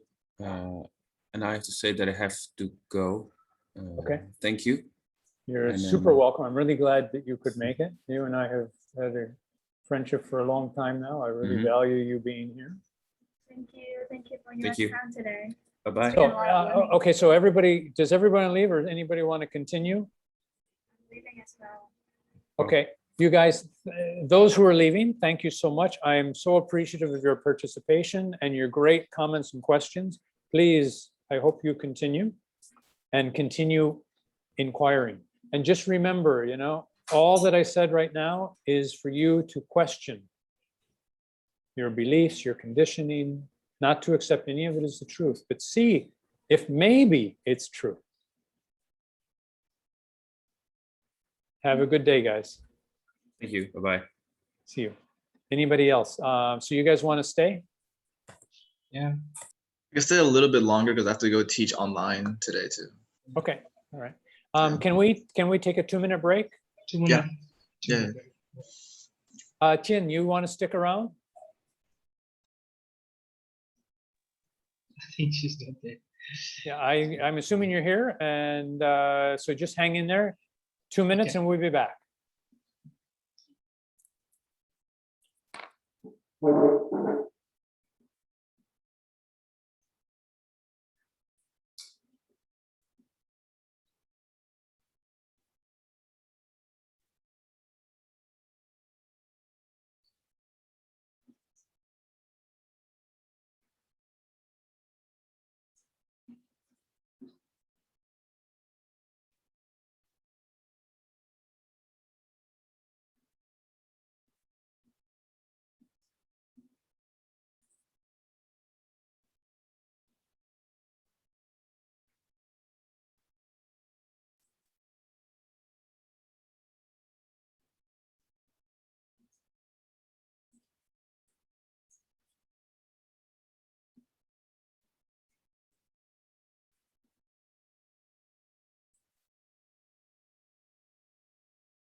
Hello, everybody. Hey guys. Everybody back? I think P's still somewhere else. Yeah. Hi, teacher. Hello, how are you? Quarantine time. Yeah, it's it keeps building up, doesn't it? Yeah. So does this make sense to you all? I mean, you can at least grasp enough to ponder it, to meditate on it, to contemplate it, to question it. I think so. It's really simple if you really get down to it. You know, I'm just thinking as we're saying this, I would love to do a meditation class Yes. where, because we all struggle with thoughts, Oh, you know, and our thoughts are always about nouns or verbs. They might have adjectives and adverbs thrown in and past participles and conjunctions and all this stuff, right? but there's always a noun or a verb in a thought. If we could just say, dig into the thought and consider that there are no nouns and verbs. How can you think if you've destroyed all nouns and verbs as being yours? If there are no nouns and verbs, my mind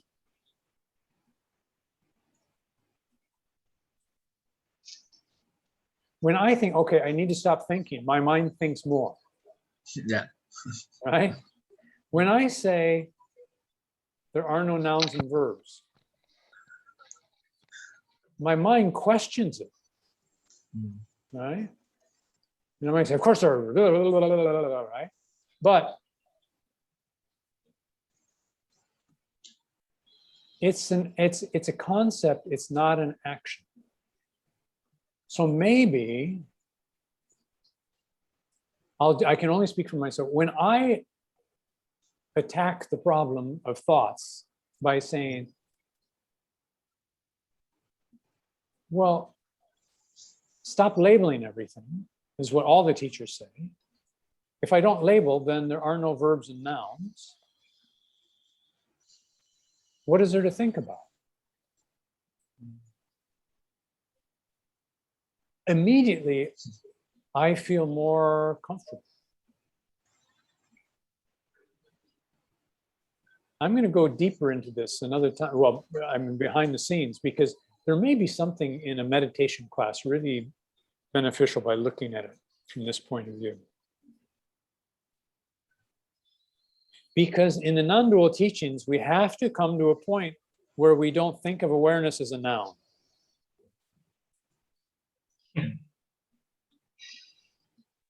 And we have to stop thinking of ourselves as a noun. I can say, I'm not my body, I'm not my mind, but I still will say, well, okay, I'm something that's free from that, but I'm still something. I'm still trapped as being a noun.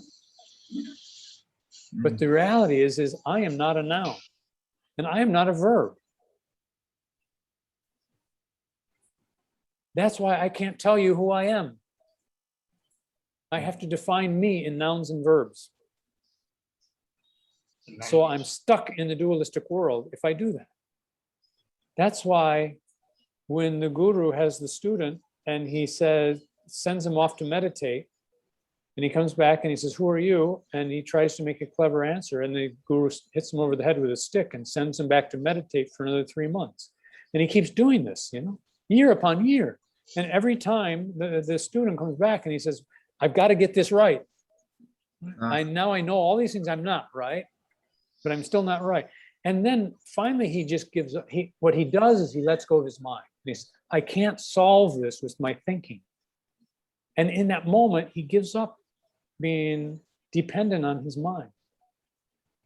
And the guru calls him back and he says, who are you?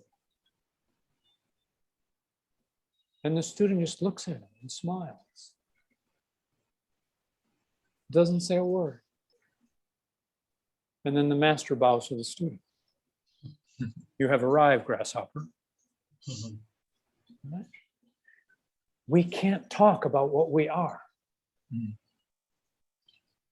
We do it as a concession, as I mentioned before, right? We do it because our intellects, our egos that we're operating from are in the language-bound world. But remember, just like when the teacher says, sooner or later you have to leave me, sooner or later you have to leave the words.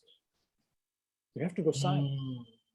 You won't get there also being a noun, but there where you want to be, verb, sorry, you won't get there until you're in silence. You'll find it in silence. It doesn't mean going up on the mountain, right? And sitting on the peak of the mountain. It means wherever you are, you're in silence because you don't mind the world. Whatever happens is okay because it doesn't happen to the real you. Because it requires Only objects, only nouns can have things happen to them. Once you're beyond being a noun, nothing can touch you because it has to be a noun to be touched. A verb cannot affect anything but a noun. Your hate can only affect me if I believe myself to be a noun. Yeah, I like how it sounds like you meditate because you don't know. It's so simple, but we're so lost with all those conditioning filters.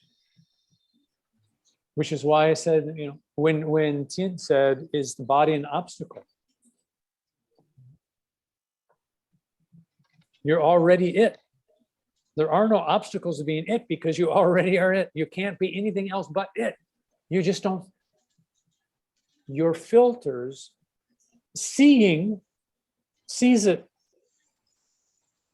You don't see it in your mind because you've put all these filters in front of the seeing.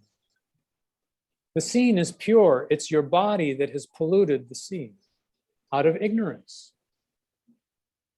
If you're sitting looking out a window and there's nothing but white snow out there, and you're wearing orange sunglasses, is the snow not white? No, the snow is always white. It's just that you have these filters on your eyes called orange sunglasses. You will never see it until you remove the orange sunglasses. Does it mean that it's not white? Absolutely not. You've just polluted it with filters over this incredible gift that awareness is projecting through you. Remove the sunglasses. That's all we have to do to wake up. That's all we have to do to realize we're nothing but awake. We're it.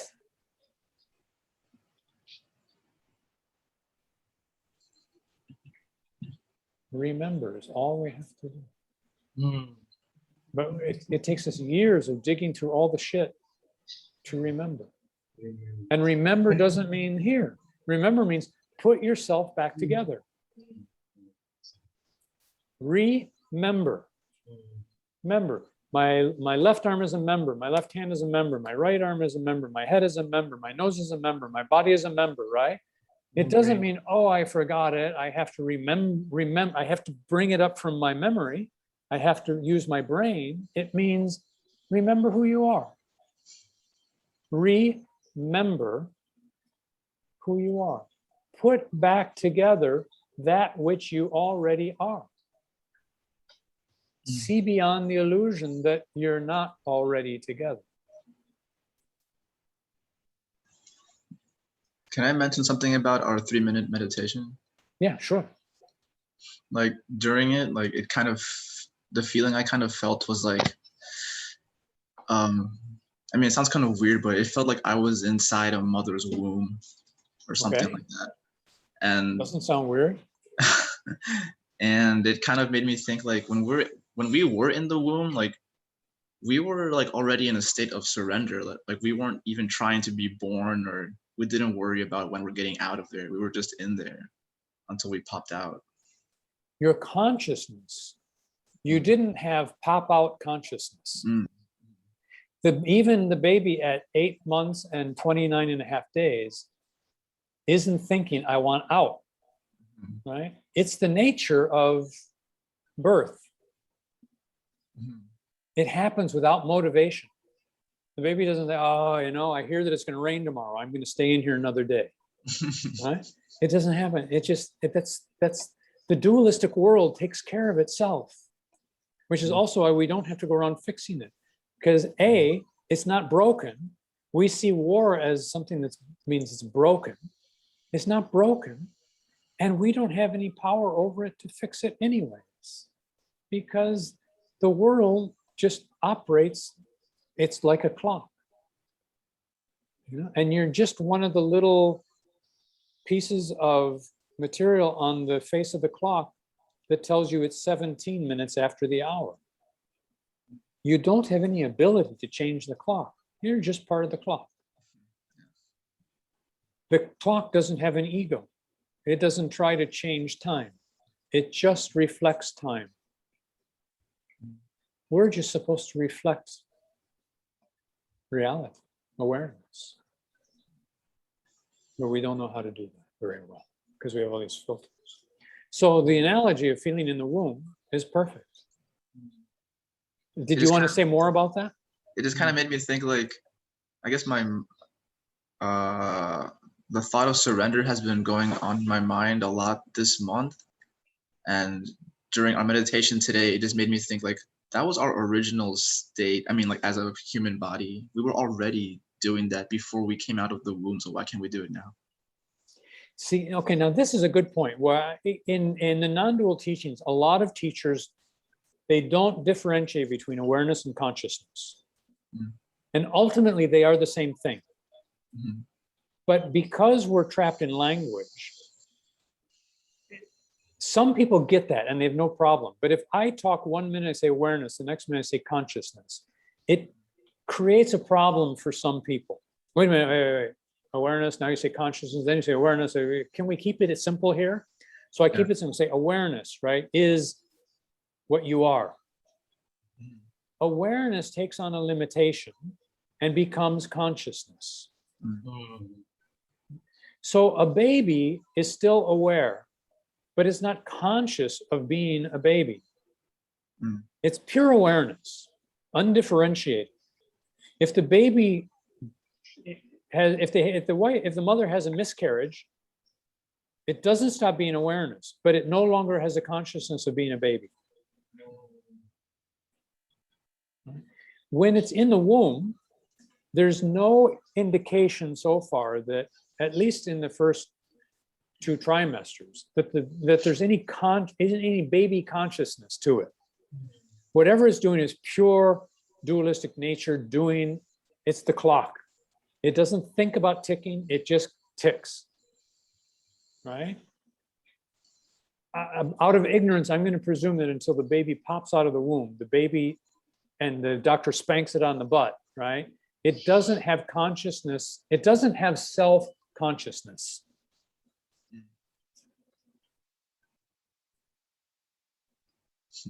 But the baby is, whether the baby is in the womb, in the world, not even there yet, it's in the sperm and the egg. It's in the grandparents. Right? It's still awareness, the same awareness. It's in the Big Bang. It's before the Big Bang in a way. Right. Because the Big Bang was consciousness begin. The Big Bang, for me, this is my own experience through meditation, right? Is the Big Bang is consciousness. When awareness decided to limit itself, decided like it's a noun, right? It has abilities to verbalize, verbize, right? When awareness became consciousness was the Big Bang. So the Big Bang is like the universe coming out of its womb or something. The Big Bang is awareness appearing as consciousness. The Big Bang would, yeah, because we relate, right? There are lots of stories about how we relate to being born as the Big Bang. It's the beginning of everything. It's the beginning of life, right? We're clever enough scientifically that we know the beginning of life. Now we say the beginning of life was when the sperm impregnated the cell. Right? And if you're a Christian, you believe that's the beginning of life. If you're an atheist, you say, if you're a scientist, you say, no, there's no evidence of life beginning at that point. Biological life, yes, but are you a human yet? There's no evidence of that. So we can't even really define it. But it's perfectly possible to say that when the sperm impregnated the cell, that was the Big Bang on one level. When the baby pops out of the womb, that's a Big Bang on one level, right? Consciousness is just the appearance of awareness. Awareness has taken on a limitation, which is what we call form, or at least we call it energy. It's limited itself. We won't go into reasons why right now. and it's become consciousness. When you're riding down the road and on your bike and you get hit by another bike and you hit the road with your head and you're knocked out, right? They come and shake you, you don't wake up, you don't respond to any stimuli, right? We don't say, oh, he's unaware. We say he's unconscious. That's why I differentiate the two, because Yep. we do use them in the English language all the time as separate. Yep. When you're on the ground, are you unconscious? We scientifically, we can prove you just don't react to any stimuli. We know you're not dead because you still have brain waves and you have a heartbeat. But you're really unconscious because you don't respond to any stimuli.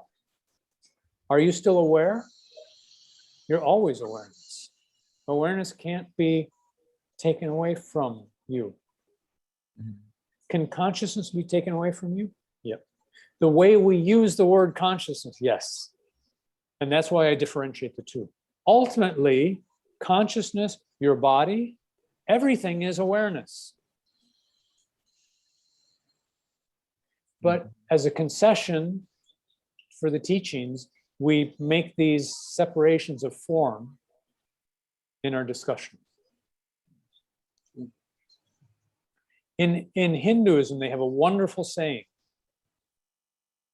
I guess it's in all of Hinduism. I learned it in my Vedantic studies. The world is an illusion. Brahman, right? Brahman is the word for God, correct? The world is an illusion. Brahman is God. Brahman is the world. Your brain says, wait a minute, you're tricking me here. But it's a very profound statement. What it says is we're breaking down the dualistic world. Right? We're entering into the reality of saying the world is an illusion. It's a dualistic world that exists in our heads. All the appearances exist only in our heads. The only thing that's real is Brahman. Okay? Now, Brahman is the world. What does this sound like? It sounds like in the beginning, mountains are mountains and trees are trees. Then mountains are no longer mountains and trees are no longer trees. We've realized that the world is Maya, it's not real. Then there comes a time when mountains are mountains and trees are trees. Brahman is the world, which means the world, if seen as Brahman, is real. If seen as material objects and verbs, it's not real. That's all it is. We get completely lost if we accept that the world is this dualistic world that's always in conflict, that always, if you're happy one day, you're going to be have sorrow the next day. If every positive experience you've ever had means you're going to have a negative experience, we kind of lose hope, right? That's where nihilism comes in. But if you understand that that's just the way the world operates, and our body is trapped in that, but we are not. In fact, we are Brahman, and Brahman is the world. Then all that conflict is like a dream coming out of us. The world is real. The world is real, but only to the I am.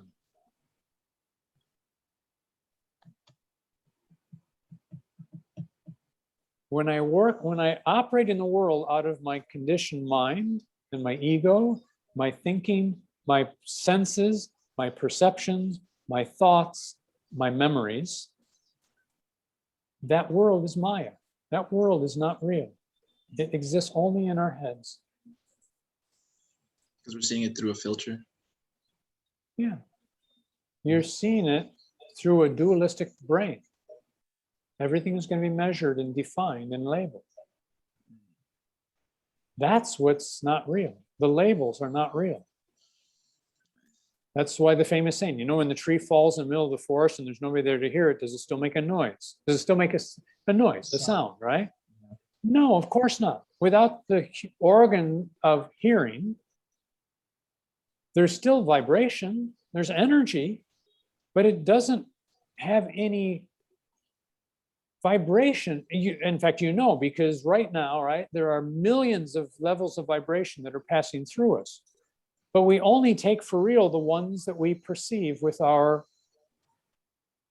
five senses, that our brain can interpret. Does that mean there are only five? No, there are millions, maybe billions, who knows, right? There's just energy. We make the energy that our brains can tune into, we analyze them, we turn them into something, and then we label them, define them, and then stick them in memory. And they appear someplace between our eyes and our brains. They don't appear out there.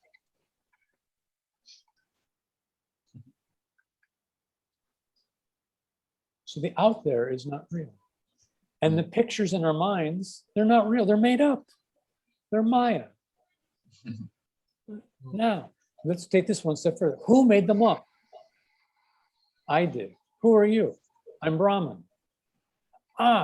So the labels, the pictures are made up by Guy's mind. They're not real. But where did Guy's mind come from? If I trace it back, Guy's mind, your mind, is awareness. Therefore, whatever my mind does is still in awareness. There is no experience that we can have that is not in experience, that is not in awareness. So the experience is, remember, non-dualism, what does it mean? It means not two, not one. It doesn't mean one, it means not two, not one. Emptiness is everything, and everything is emptiness. See, our mind just can't wrap around it, right? Our mind will analyze, well, wait a minute, how can my experience be in the world of Maya and say it's not real? And yet that experience, where does it ultimately come from? It comes from awareness. It's a head trip. It is a head trip. That's a strong one. When you don't get it, you have to say the world is not real. When you get it, you know that the world doesn't have an effect on the real you. But even the dream is in its own way real, because nothing that I dream doesn't come from Brahman, doesn't come from awareness. That's why we say awareness is infinite and eternal. There is no experience that you can have, including thoughts, that is not there in awareness. Can't come from outside of awareness. Therefore, emptiness is as real as everything is.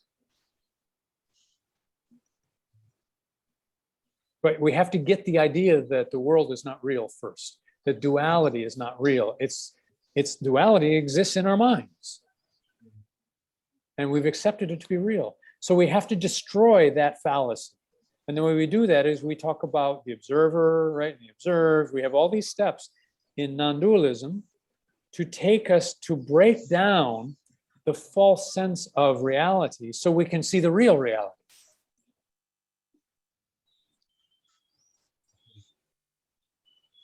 In the end, we react. In the end, we walk through life as if it's real. We just don't take it seriously. We don't get offended by it. We don't get worried by it. We don't get scared by it. And we don't mind what happens. We just watch Even though we play the game, and if you break your leg, it doesn't mean you don't go to the doctor. It means you play the game. The smart game is you go to the doctor. And the doctor says, we can't save it. You say, I don't mind, because it isn't me. And if he fixes it, you say, thank you very much, doctor. I'm glad I have a one-piece leg now.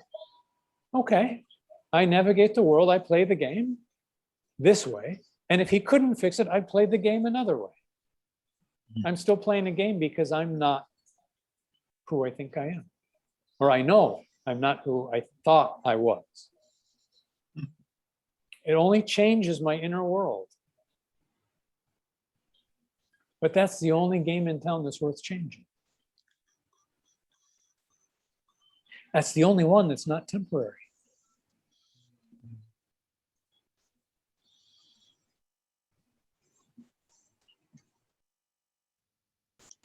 I had a really funny experience this week with a cockroach in my room. It was just running around the floor, just one cockroach, and I was trying to, first I just immediately I want to kill it. So I'm trying to kill it, and then after the third time that I missed, I'm like, wait, Dad, why am I trying to kill this guy? Like there's a connection between me and this cockroach. Why am I trying to kill him? So I managed to push him outside. So I felt better, like, okay, at least now I didn't kill him. Like now he's free. Then half an hour later, I opened the door and he's just laying dead outside. I'm like, oh, damn it, he died anyways. See, you still need to get the cockroach out of your life, because it does carry disease, right? It's messy. They're ugly to our mind, to what, your girlfriend thinks they're scary, right? So you have a problem in the dualistic world, right? But instead of the solution saying I have to kill it because it's bad, say, well, the cockroach and me are one. We're both awareness, but within infinity, I'm going to relocate it. To make it simple. Right? Instead of killing it, I relocate it, or I relocate me.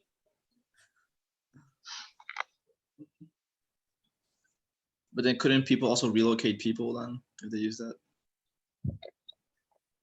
Well, you can relocate yourself, right? Now you can, because you can put somebody in prison, right? That's physically relocating, but they're still in your world. You've just gotten your body has gotten a safe distance so that there isn't a physical risk.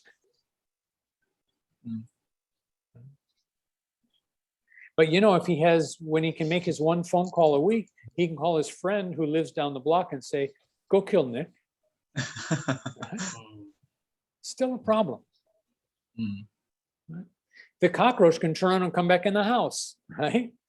It's still the same problem. It's just not a problem. It's a different experience.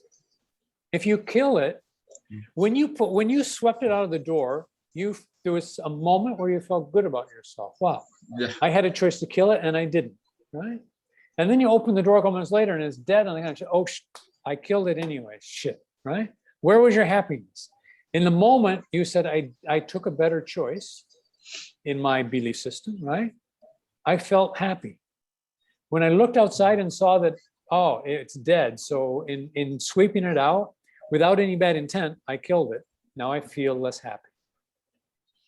I was stuck between the thought, did I just make this cockroach die by trying to help him, or was it just his time to die? I don't know. Yeah, and you can't answer that, can you? No. But the beauty of the cockroach is this. The cockroach gave you a little piece of self-awareness. That's why Krishna says, I don't mind. Because even the bad experiences, what we call bad, gives me an opportunity for self-awareness. The good experiences, in fact, oftentimes take away our self-awareness. When we feel good, we go to sleep. We go on vacation. Yeah. We go on mental vacation when we have good times. When we have bad times, sooner or later we have to face it. And when we face it, we never say, you have to face the good times, do we? We just say, you have to face the bad times. Why? It's a very wise thing to say. Why? Because it's the bad times that give us the experiences to wake up. A beautiful wake up for you was, I don't know whether I kill it or whether I don't. But I have to make a choice. And I make a choice knowing that I don't know what's the best choice. I just act from my heart. That which I call the heart, which right is the heart center, not the organ. That's a gift that the cockroach helped you to see. Awareness was teaching you through the cockroach.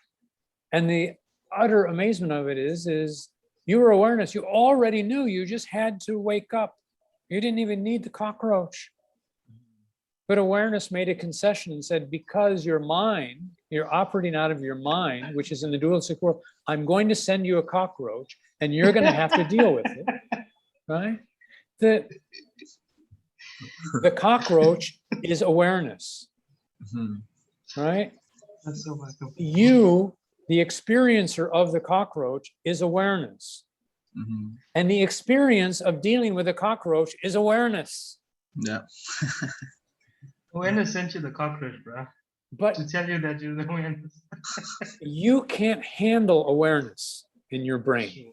That's So this crazy story called existence came out, and now you take on 3 different perceptions. You're perceived as 3 different awarenesses, and now you have this life you have to deal with. That's why they say it's a game. Don't take it so seriously. Just self-observe. That's the hard one. Yeah, just That's the hard self-observe. one. You know, I might have shared this before with you guys, but when many years ago in California, I went to a silence retreat, and it was by Swami Paramahansa Yogananda. Oh my God, were you there? In outside of San Diego, I think it was. Yeah, what year was that? Oh, well, that Sorry. would have been like in the 80s. Wow, you actually met him. Beautiful place. I mean, it's huge, Wow. and the grounds are beautiful. And there are parks, and there are buildings where he does his teachings, and there's the canteen where you eat and all this thing. And I was in between sessions with him, and I was sitting on a bench, and about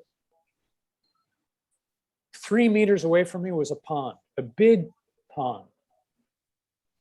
And I'm sitting there just absorbing everything that he talked about in their program. And I'm just really aware of my feelings about it. And all of a sudden, the fish was literally this big, okay? Jumped out of the pond in front of me. And the first thing, I was shocked, it's like, wow, that's a big, it took a lot of energy to jump out of that pond. And it hit the ground and it's flopping around on the ground, right? Now, my first reaction was, I'm going to get up and I'm going to put it back in the pond. Because that's my conditioning. Oh, there's this live animal. It's out of its habitat. If I leave it there and nobody touches it, it will die. No doubt about that, right? It will cease to be a fish. And I started it up and I said, wait a minute. And I sat down and I just watched it for about 30 seconds. And I watched it flopping around. And then I got up and I went around and I picked it up and I put it back in the pond. And I did this. And when I put it back in the pond, I asked it for its forgiveness. I said, please, fish, forgive me for what I've done. I don't know whether you were trying for all your life to stop being a fish. And you finally built up all your energy to jump out of the pond and cease being a fish. And I just threw you back in your shit. Or maybe you just used your muscles wrong and, life sent you out of the pond and you really wanted to still be a fish. I don't know what's best. I'm not omniscient. I'm not a fully awakened being. I will never know what's best. But I will make choices based on what from my heart I feel is best in that moment. And I acknowledge while I'm doing it that I do this out of ignorance, and please, the universe, forgive me for my ignorance. And I walk away. And then I don't mind. If the fish was out too long, it will die in the water. I don't mind. But I got a tremendous lesson out of it, because when I was sitting on the bench, when I stopped myself from instinctively, reactively getting up and putting it back in the pond, I became a little bit more, I gained an awakening. I became a little bit, I returned a little bit more to my awakened state by saying, I don't know what I'm doing. I cannot know what I'm doing. I need to look at ideally, I need to look at all the possibilities of what I could do in my experience of the fish. And then I choose one. And then I let it go. Because as a limited consciousness, I'm not guaranteed to make the right choice. I don't know how to make the right choice. I know how to make what appears as the best choice according to my heart. Yeah, that's true. That's all we can do. So the bad experience that of the fish jumping out of the water, you know, somebody might have come up and insulted me, picked up the fish and put it in the pond, right? And said, you're an asshole. Why didn't you save it? Right? I'd say, you're right. I'm an asshole. From his awareness, from his limited consciousness, I'm an asshole. He's absolutely right by his conditioning. Mm. And I wouldn't try to disprove him. I wouldn't tell him the story because he's not ready to hear it. Right? You guys, I can share the story because you're at the point to make your bad experiences your teachers. Instead of running away from them, instead of just reacting and stomping on the cockroach, you sit down and you have a meeting with the cockroach. I don't know what's best for you, cockroach. My girlfriend is going to yell at me for the next 3 hours if I don't move you. So I'm going to move you because I think it's the best thing for all of us, right? Mm. But you don't know if it's a good idea or a bad idea. You move based on your best awareness that you have. I opened the door and I was like, okay, go, you're free. Like, you're free. Yeah, just go. sure, right. Then like he just dies like 5 feet away from the door. But in your level of awareness, you did the best you could do. Yeah. So say, I don't mind the outcome. If the cockroach dies because the way that I pushed him out injured him, right? Then I will have learned a lesson from it. Treat all sentient beings kindly.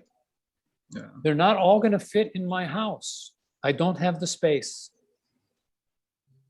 Right? I can move some of them outside, but I do it lovingly and with care and with kindness. If I can do that, you know what? Eckhart Tolle, you guys know who Eckhart Tolle is, right? Mm-hmm. You know, he has a saying, I've had a lot of Zen masters in my life and they were all cats. Right? Awesome. That's what he was talking about. The cockroach in that moment is your teacher. Yeah. And it's not hard to fathom it because what's the cockroach? The cockroach is awareness. Mm-hmm. The cockroach is reminding you that you are awareness and you have a choice in this world to behave as you really are, as awareness. Mm-hmm. And then, like Bruce Lee, you will pick the proper experience naturally. You won't I guess think. now I have to go use my consciousness to go teach some high school students Good. English. Yeah, I think it's a good time for because I need to use my hunger consciousness. All right, me as well. Thank you, guys. Right. So we're going to do this next Sunday. I will be Yeah. available every Sunday while we're in lockdown.